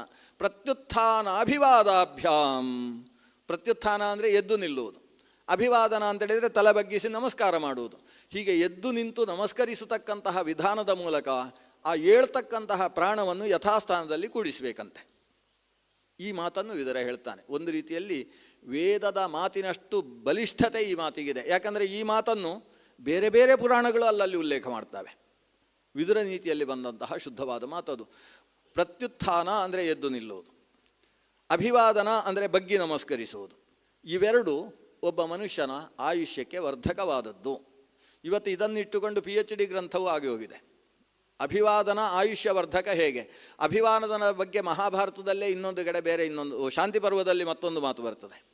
ಅಭಿವಾದನಶೀಲಸ್ಯ ನಿತ್ಯಂ ವೃದ್ಧೋಪಸೇವಿನಃ ಚತ್ವಾರಿ ತಸ್ಯ ವರ್ಧಂತೆ ಆಯುಃ ಪ್ರಜ್ಞಾ ಯಶೋಬಲಂ ಅಥವಾ ಆಯುರ್ವಿದ್ಯಾ ಯಶೋಬಲಂ ಅಂತ ಅಲ್ಲಿ ಒಂದು ಮಾತು ಬರ್ತದೆ. ಅಭಿವಾದನಶೀಲ ಅಂದರೆ ದೊಡ್ಡವರು ಸಿಕ್ಕಿದಾಗೆಲ್ಲ ನಮಸ್ಕಾರ ಮಾಡುವುದು ಅನ್ನುವುದನ್ನೇ ಸ್ವಭಾವವನ್ನಾಗಿಸಿಕೊಂಡವ. ನಿತ್ಯಂ ವೃದ್ಧೋಪಸೇವಿನಃ, ತಮ್ಮ ಶರೀರ ತುಂಬ ಜರ್ಜರಿತವಾದಂತಹ, ಶರೀರೇ ಜರ್ಜರೀಭೂತೆ ಅಂತ ಶರೀರ ಜರ್ಜರೀಭೂತವಾದಂತಹ ಹಿರಿಯರು ಯಾರಿದ್ದಾರೆ ಅವರಿಗೆ ಯಾವತ್ತೂ ಸೇವೆ ಮಾಡ್ತಾ ಇರ್ತಾನೆ. ದಾರಿಯಲ್ಲಿ ಹೋಗುವಾಗ ಕೋಲು ಹಿಡ್ಕೊಂಡು ಮೈ ನಡುಗ್ತಾ ಇರತಕ್ಕಂತಹ ಅಂಗಂ ಗಲಿತಂ ಫಲಿತಂ ತುಂಡಂ ದಶನ ವಿಹೀನಂ ಜಾತಂ ತುಂಡಂ ಅನ್ನುವ ವ್ಯವಸ್ಥೆ ಯಾರಲ್ಲಿರ್ತದೆ ಅಂಥ ವ್ಯಕ್ತಿಗಳನ್ನು ಕಂಡವರಿಗೆ ಇವನು ತನ್ನ ವಾಹನವನ್ನು ಬದಿಯಲ್ಲಿ ನಿಲ್ಲಿಸಿ ಅವರ ಕೈ ಹಿಡ್ಕೊಂಡು ಜಾಗ್ರತೆಯಾಗಿ ರಸ್ತೆ ದಾಟಿಸುವ ಕೆಲಸ ಮಾಡ್ತಾನೆ. ವೃದ್ಧರಿಗೆ ನಿರಂತರ ಉಪಕರಿಸ್ತಾ ಇರ್ತಾನೆ. ನಿತ್ಯಂ ವೃದ್ಧೋಪಸೇವಿನಃ ಚತ್ವಾರಿ ತಸ್ಯ ವರ್ಧಂತೆ. ಅಂಥವನಿಗೆ 4 ವೃದ್ಧಿಯಾಗ್ತದೆ. ಒಂದು ಆಯುಷ್ಯ, ಮೊದಲನೆಯದ್ದು ಆಯುಃ ಪ್ರಜ್ಞಾ ಯಶೋ ಬಲಂ. ಎರಡನೆಯದ್ದು ಪ್ರಜ್ಞೆ. ಪ್ರಜ್ಞೆ ಅಂದರೆ ಹೊಸದನ್ನು ಆಲೋಚನೆ ಮಾಡ್ತಕ್ಕಂತಹ ಶಕ್ತಿ. ಮೂರನೆಯದ್ದು ಯಶಸ್ಸು, ಲೋಕದಲ್ಲಿ ಕೀರ್ತಿ. ನಾಲ್ಕನೆಯದ್ದು ಮಾನಸಿಕವಾದ ಬಲ. ಈ ಬಲ ವೃದ್ಧಿ ಆಗ್ತದೆ. ಈ 4 ವೃದ್ಧಿಗೋಸ್ಕರ ನಿನ್ನಲ್ಲಿ ಅಭಿವಾದನಶೀಲತೆ ಬೇಕು, ನಮಸ್ಕರಿಸುವ ಭಾವ ಬೇಕು. ಈ ನಮಸ್ಕಾರ ಮಾಡುವುದು ಅನ್ನುವುದೇ ಮನುಷ್ಯನಿಗೆ ಒಂದು ಥರದ ಆಸನ. ಶರೀರ ಬಗ್ಗಿಸುವುದು ಉಂಟಲ್ಲ, ಅದರಿಂದ ಆಯುಷ್ಯ ವೃದ್ಧಿ ಆಗ್ತದೆ. ನಿರಂತರ ಯೋಗಾಸನ ಮಾಡುವವನಿಗೆ ಯೋಗದಿಂದ ಆಯುಷ್ಯ ವೃದ್ಧಿ ಅಂತೇಳಿ ಯೋಗಶಾಸ್ತ್ರ ಹೇಳ್ತದೆ. ಪ್ರಾಣಾಯಾಮದಿಂದ ಆಯುರ್ವೃದ್ಧಿ ಅಂತ ಯೋಗಶಾಸ್ತ್ರದ ಮೂಲ ಸೂತ್ರ ಹೇಳ್ತದೆ. ನಮಸ್ಕಾರ ಅನ್ನುವಲ್ಲಿ ಪ್ರಾಣಾಯಾಮ ಸೇರಿಕೊಂಡಿದೆ, ಯೋಗ ಸೇರಿಕೊಂಡಿದೆ. ಎಷ್ಟೆಷ್ಟು ಬಗೆಯ ನಮಸ್ಕಾರಗಳಿದ್ದಾವೆ.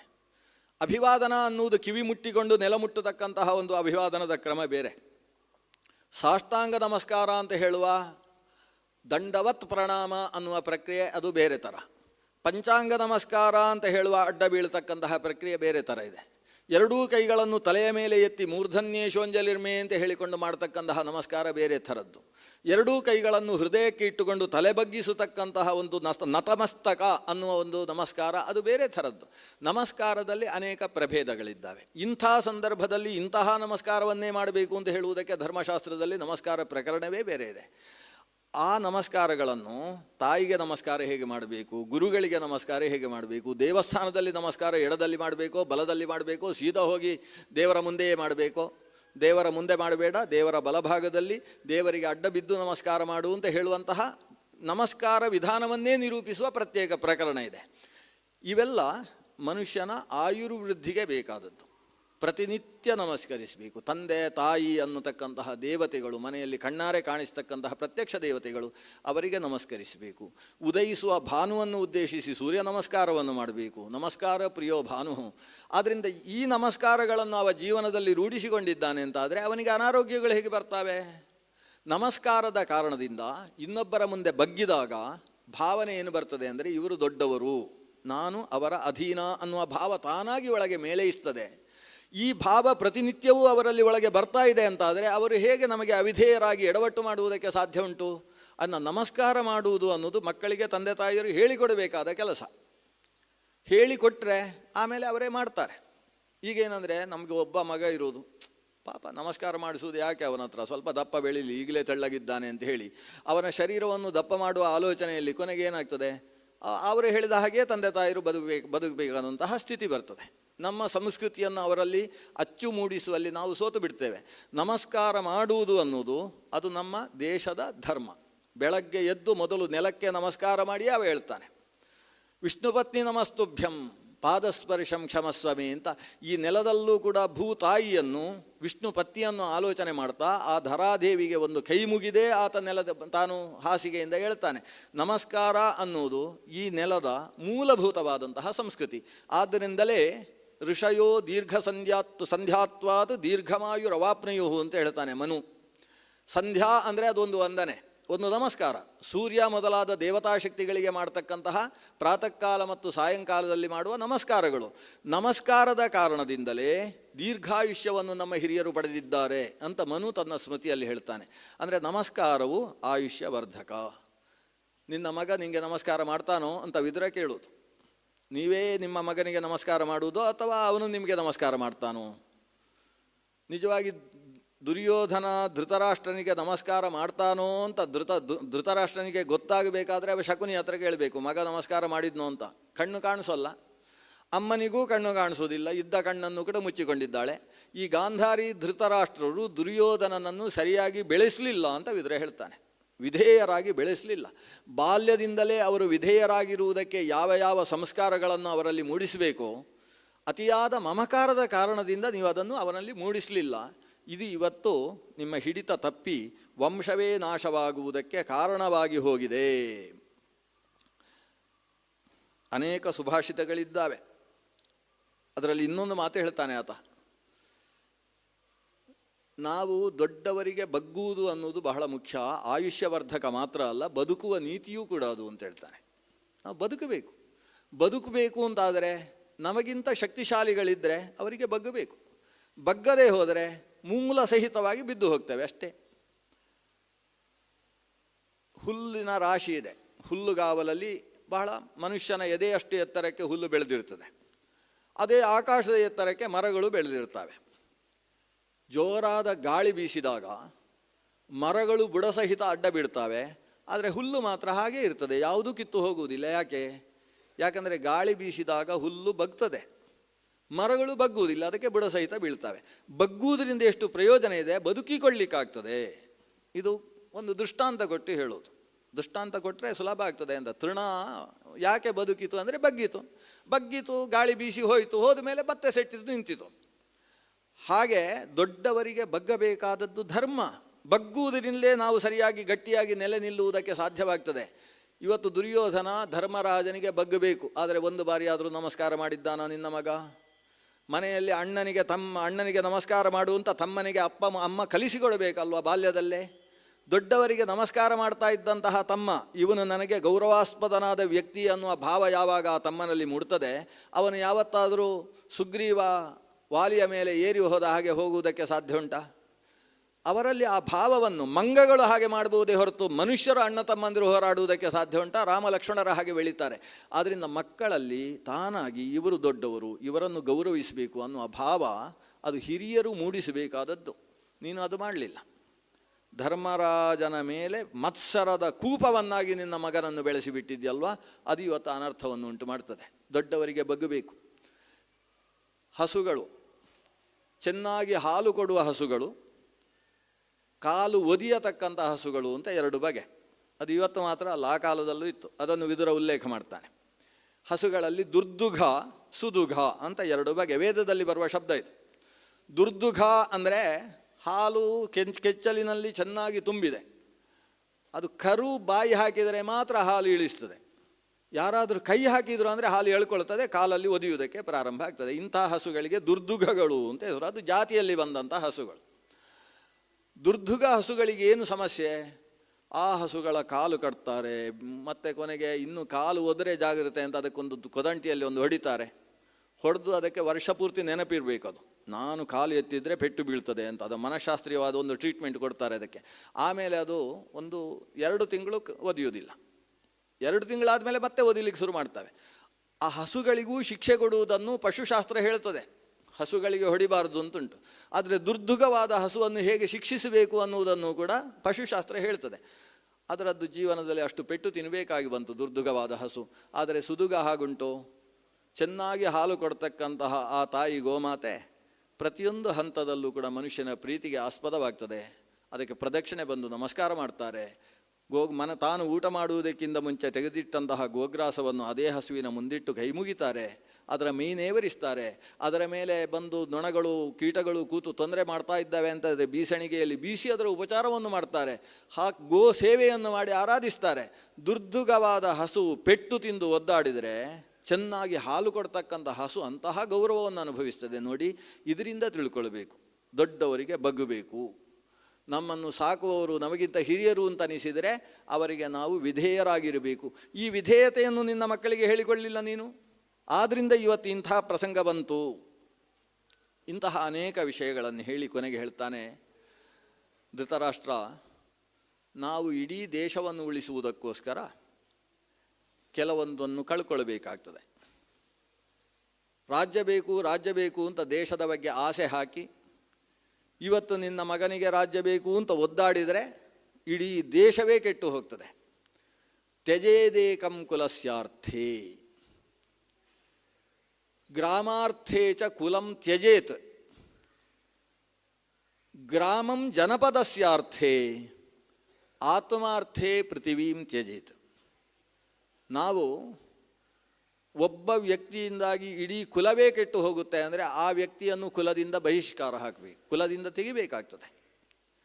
ತ್ಯಜೇದೇಕಂ ಕುಲಸ್ಯಾರ್ಥೆ, ನಮ್ಮ ಕುಲವನ್ನು ಉಳಿಸುವುದಕ್ಕೋಸ್ಕರ ಅಂತಹ ಕುಲ ಪಾಂಸನನ್ನು ದೂರ ಮಾಡಬೇಕಾಗ್ತದೆ. ಇನ್ನು ಕೆಲವೊಂದು ಸಲ ಒಂದು ಗ್ರಾಮದಲ್ಲಿ ಒಂದು ಕುಟುಂಬವೇ ಕೆಟ್ಟು ಹೋಗಿ ಆ ಕುಟುಂಬದ ಕಾರಣದಿಂದ ಗ್ರಾಮದಲ್ಲಿ ಅನರ್ಥ ಆಗ್ತಾ ಇದೆ ಅಂತಾದರೆ ಗ್ರಾಮಾರ್ಥೇ ಚ ಕುಲಂ ತ್ಯಜೇತ್, ಆ ಕುಲವನ್ನೇ ಗ್ರಾಮದಿಂದ ಹೊರಗೆ ಹಾಕಬೇಕಾದಂತಹ ಸ್ಥಿತಿ ಗ್ರಾಮದ ಪಟೇಲನಿಗೆ ಬರ್ತದೆ. ಕೆಲವು ಸಲ ಗ್ರಾಮವನ್ನೇ ಬಿಡಬೇಕಾಗ್ತದೆ ಒಂದು ಜನಪದವನ್ನು ಉಳಿಸುವುದಕ್ಕೋಸ್ಕರ. ಜನಪದ ಅಂದರೆ ಒಂದು ಜಿಲ್ಲಾ ಅಂತ ಇಟ್ಟುಕೊಳ್ಳಿ, ಒಂದು ದೊಡ್ಡ ಪ್ರದೇಶ. ಆ ಜಿಲ್ಲೆಯನ್ನು ಸಂರಕ್ಷಣೆ ಮಾಡುವುದಕ್ಕೋಸ್ಕರ ಆ ಗ್ರಾಮವನ್ನು ಬಹಿಷ್ಕರಿಸಬೇಕು, ಜಿಲ್ಲೆಯಿಂದ ಹೊರಗೆ ಹಾಕಬೇಕಾಗ್ತದೆ. ಆತ್ಮಾರ್ಥೆ, ತಾನು ಉಳಿಯುವುದಕ್ಕೋಸ್ಕರ ತಾನು ಪೃಥಿವೀಂ ತ್ಯಜೇತು, ದೇಶವನ್ನೇ ಬಿಡಬೇಕಾಗ್ತದೆ. ಯಾಕಂದರೆ ದೇಶಕ್ಕಿಂತ ನಾನು ಮುಖ್ಯನಾಗ್ತೇನೆ. ನನ್ನ ಆತ್ಮೋದ್ಧಾರಕ್ಕೋಸ್ಕರ ದೇಶ ಯಾರ ಕೈಯಲ್ಲಿದ್ದಾಗ ಸುಭದ್ರವಾಗ್ತದೋ ಅಂತಹ ವ್ಯಕ್ತಿಯ ಕೈಯಲ್ಲಿ ದೇಶವನ್ನು ಕೊಟ್ಟು ತಾನು ವಾನಪ್ರಸ್ಥಕ್ಕೆ ಹೊರಡಬೇಕಾಗ್ತದೆ. ಆತ್ಮಾರ್ಥೇ ಪೃಥಿವೀಂ ತ್ಯಜೇತು. ಈಗ ನೀನು ಮಾಡಬೇಕಾದ ಕೆಲಸ ಅಷ್ಟು. ಸಿಂಹಾಸನದಲ್ಲಿ ಕೂತು ಒದ್ದಾಡಿದ್ದು ಸಾಕು. ನಿನ್ನ ಮಗನೇ ರಾಜ್ಯಭಾರ ಮಾಡ್ತಾ ಇದ್ದಾನೆ, ನೀನು ಸುಮ್ಮನೆ ಸಿಂಹಾಸನದಲ್ಲಿ ಕೂತಿದ್ದಿ. ಒಂದು ದೊಡ್ಡ ಶಿಖರದ ಮೇಲೆ ಕುಳಿತ ಕಾಗೆಯ ಹಾಗೆ. ಶಿಖರದಲ್ಲಿ ಕಾಗೆ ಇದೆ ಅಂತಾದರೆ ಯಾವತ್ತಾದರೂ ಗರುಡ ಆಗುವುದಕ್ಕೆ ಸಾಧ್ಯ ಏನು? ಉತ್ತುಂಗ ಶಿಖರಸ್ತೋಪಿ ಕಾಕಕ್ಕಿಂ ಗರುಡಾಯತೆ. ಉತ್ತುಂಗ ಶಿಖರದಲ್ಲಿ ಒಂದು ಕಾಗೆ ಕೂತಿದೆ ಅಂತಾದರೆ ಅದು ಗರುಡನ ಸ್ಥಿತಿಯನ್ನು ಯಾವತ್ತಾದರೂ ಅನುಭವಿಸುವುದಕ್ಕೆ ಸಾಧ್ಯ ಉಂಟೇನು? ಆದ್ದರಿಂದ ನೀನು ಸಿಂಹಾಸನದಲ್ಲಿ ಕೂತದ್ದು ಮಾತ್ರ ಪ್ರಯೋಜನಕ್ಕಿಲ್ಲ. ಸುಮ್ಮನೆ ಆಗಾಗ ಕಾ ಕಾ ಅಂತ ಶಬ್ದ ಮಾಡ್ತಾ ಇದ್ದಿ, ಅದಕ್ಕೆ ಯಾರೂ ಗೌರವ ಕೊಡಲಿಲ್ಲ. ನೀನು ಹೇಳಿದ ಹಾಗೆ ಇಲ್ಲಿ ಯಾವುದೂ ನಡೆಯುವುದಿಲ್ಲ. ಅಂದ ಮೇಲೆ ನೀನು ಸಿಂಹಾಸನದಿಂದ ಇಳಿ. ಯಾರ ಕೈಯಲ್ಲಿ ಸಿಂಹಾಸನ ಇತ್ತು ಅಂತಾದರೆ ಪ್ರಜೆಗಳೆಲ್ಲ ನೆಮ್ಮದಿಯಿಂದ ಬದುಕುವುದಕ್ಕೆ ಸಾಧ್ಯವೋ ಅಂತಹ ಧಾರ್ಮಿಕ ವ್ಯಕ್ತಿತ್ವವನ್ನು, ಧರ್ಮಜನನ್ನು ಸಿಂಹಾಸನದಲ್ಲಿ ಕೂಡಿಸು. ಯಾಕಂದರೆ ವಿತ್ತಕ್ಕಿಂತ ವಿತ್ತ ಪ್ರಧಾನ, ವಿತ್ತಕ್ಕಿಂತ ವೃತ್ತ ಪ್ರಧಾನ ಅಂತ. ವೃತ್ತ ಮತ್ತು ವಿತ್ತಗಳ ಬಗ್ಗೆ ವಿದುರ ಮಾತಾಡ್ತಾನೆ. ವೃತ್ತ ಅಂದರೆ ನಡೆ, ನಡತೆ, ಸನ್ನಡತೆ, ಶೀಲ ಅಂತ ಕರೀತಾರೆ. ವಿತ್ತ ಅಂದರೆ ಸಂಪತ್ತು. ಈ ವೃತ್ತವಿತ್ತಗಳಲ್ಲಿ ಯಾವುದು ಬಲ ಅನ್ನುವುದನ್ನು ವಿಚಾರ ಮಾಡಿ ನಾವು ಕೆಲಸದಲ್ಲಿ ತೊಡಗಬೇಕು. ವೃತ್ತಂ ಯತ್ನೇನ ಸಂರಕ್ಷೇತ್ ವಿತ್ತಮೇತಿ ಚ ಯಾತಿ ಚ ಅಕ್ಷೀಣೋ ವಿತ್ತತ ಕ್ಷೀಣಃ ವೃತ್ತತಸ್ತು ಹತೋ ಹತಃ. ವಿತ್ತವೃತ್ತಗಳ ಬಗ್ಗೆ ಹೇಳುವ ಒಂದು 5-6 ಮಾತುಗಳುಂಟು, ಬಹಳ ಸುಂದರವಾದ ಮಾತುಗಳು. ವೃತ್ತಂ ಯತ್ನೇನ ಸಂರಕ್ಷೇತ್, ನಮ್ಮ ನಡತೆಯನ್ನು, ಸನ್ನಡತೆಯನ್ನು ಪ್ರಯತ್ನಪೂರ್ವಕವಾಗಿ ರಕ್ಷಿಸಿಕೊಳ್ಬೇಕು. ಶೀಲಗೆಟ್ಟು ಯಾವತ್ತೂ ಮನುಷ್ಯ ಬದುಕಬಾರದು. ಶೀಲ ಅನ್ನುವುದಕ್ಕೆ ಸನ್ನಡತೆ ಅಂತ ಅರ್ಥ. ಏನೋ ಇವನಿಗೆ ಒಂದಷ್ಟು ಸಂಪಾದಿಸಬೇಕು ಅಂತಿರ್ತದೆ, ಕಣ್ಣ ಮುಂದೆಯೇ ಬಿದ್ದದ್ದು ಕಾಣಿಸ್ತದೆ, ಅದನ್ನು ಎತ್ತಿ ಚೀಲದಲ್ಲಿ ಹಾಕ್ಕೊಂಡ ಅಂತಾದರೆ ನಾಳೆ CCTVಯ ಚಿತ್ರ ನಾಳೆ ಪೇಪರ್ನಲ್ಲಿ ಬರ್ತದೆ. ಇವನ ಇಡೀ ಶೀಲವು ಕೂಡ ಹರಾಜಾಗಿ ಹೋಗ್ತದೆ. ಆದರೆ ಶೀಲದ ಸಂರಕ್ಷಣೆ ಮಾಡಿಕೊಳ್ಳದೇ ಹೋದರೆ ಅದರ ಪರಿಣಾಮ ಏನು? ಅವ ಸತ್ತ ಅಂತ ಅರ್ಥ. ಸಂಭಾವಿತಸ್ಯ ಚಾಕೀರ್ತಿ ಮರಣಾತ್ ಅತಿರಿಚ್ಯತೆ. ಒಬ್ಬ ವ್ಯಕ್ತಿಗೆ ಅಕೀರ್ತಿ ಅನ್ನುವುದು ಅದು ಮರಣಕ್ಕಿಂತ ದೊಡ್ಡದು. ಆದ್ದರಿಂದಾಗಿ ನನ್ನ ಮನಸ್ಸನ್ನು ಯಾವತ್ತೂ ಹಿಡಿತದಲ್ಲಿಟ್ಟುಕೊಂಡು ಪ್ರಯತ್ನಪೂರ್ವಕವಾಗಿ ಶೀಲವನ್ನು ಸಂರಕ್ಷಣೆ ಮಾಡಬೇಕು. ಅಲ್ಲ ದುಡ್ಡು ಉಳಿಸುವುದಕ್ಕೋಸ್ಕರ ನಾನು ನಡತೆಗೆಟ್ಟಾದರೂ ದುಡ್ಡು ಸಂಪಾದನೆ ಮಾಡ್ತೇನೆ ಅಂದರೆ ವಿತ್ತಂ ಏತಿಚ ಯಾತಿಚ. ದುಡ್ಡು ಬರ್ತದೆ, ಹೋಗ್ತದೆ. ದುಡ್ಡು ಬರುವುದು ಯಾಕೆ ಅಂದರೆ ಹೋಗುವುದಕ್ಕೋಸ್ಕರ. ಬಂದದ್ದು ಉಳಿಯುವುದೇ ಅಂತ ಯಾವತ್ತಿಗೂ ಇಲ್ಲ. ಇಲ್ಲಿಯ ತನಕ ಇತಿಹಾಸದಲ್ಲಿ ಯಾರ್ಯಾರು ಭಾರಿ ಭಾರಿ ದುಡ್ಡು ಮಾಡಿದ್ದಾರೋ ಯಾರೂ ಉಳಿಸಿಕೊಂಡವರಿಲ್ಲ.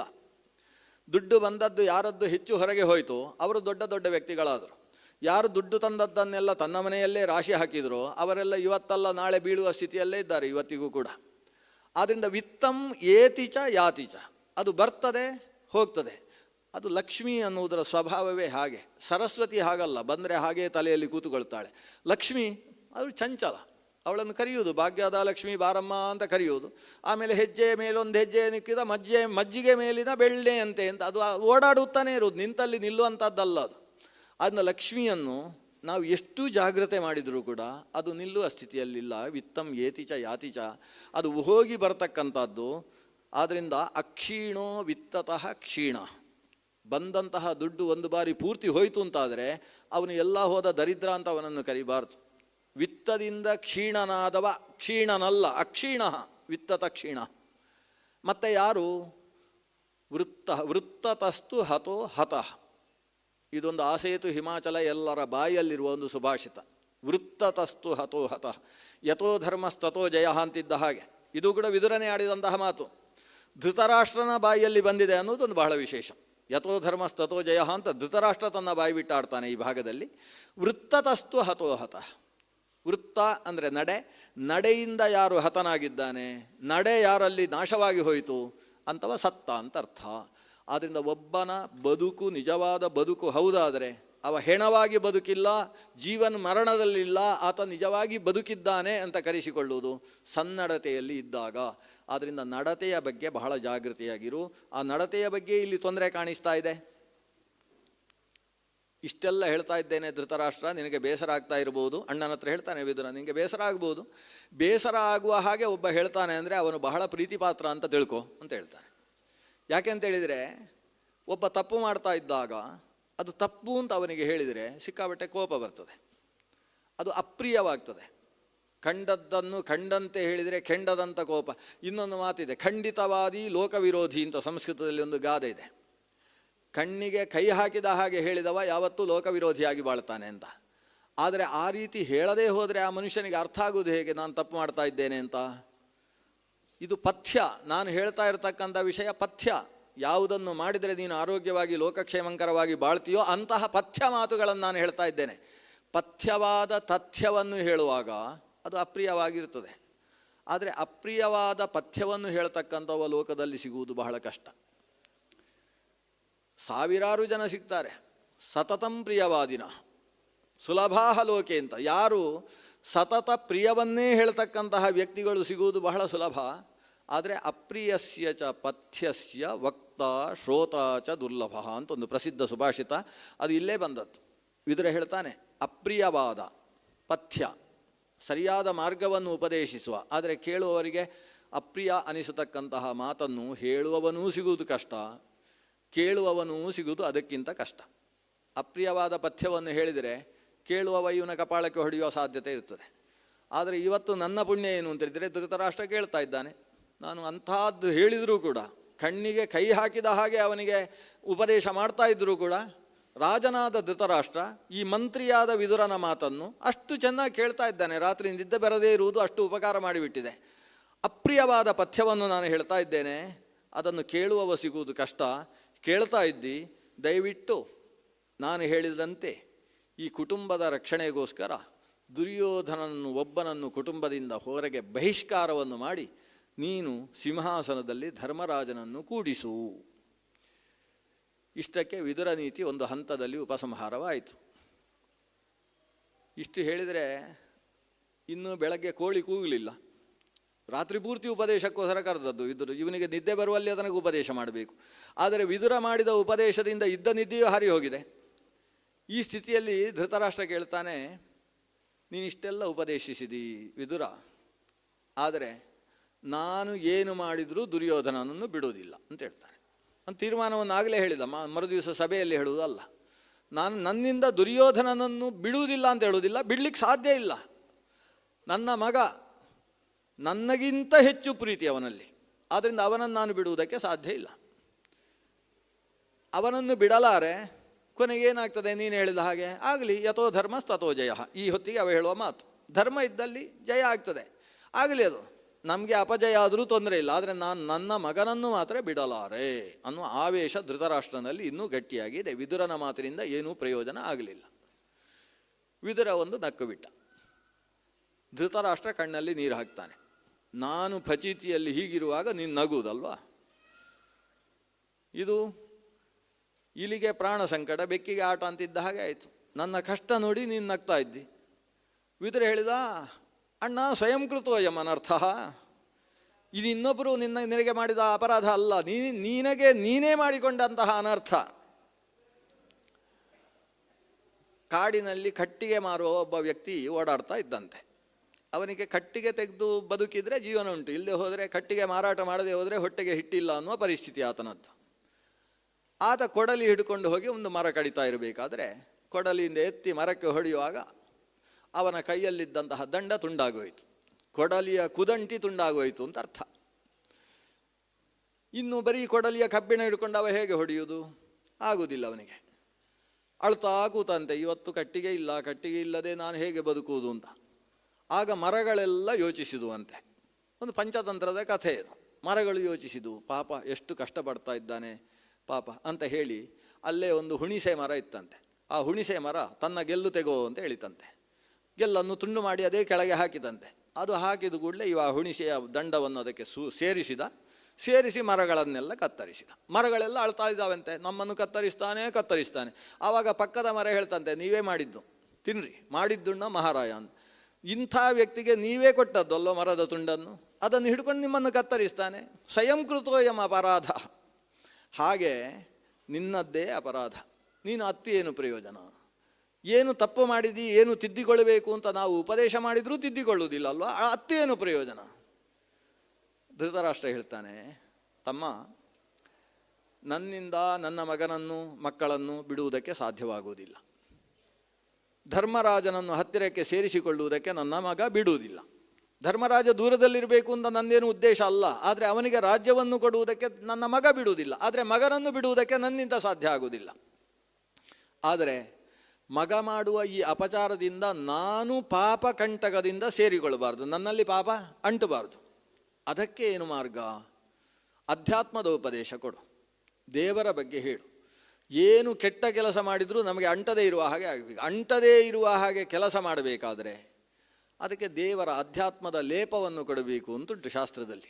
ಅಧ್ಯಾತ್ಮದ ಲೇಪ ಇಟ್ಟುಕೊಂಡು ಕೆಟ್ಟ ಕೆಲಸ ಮಾಡಿದರೂ ಅದು ಅಂಟುವುದಿಲ್ಲ ಅಂದುಂಟು.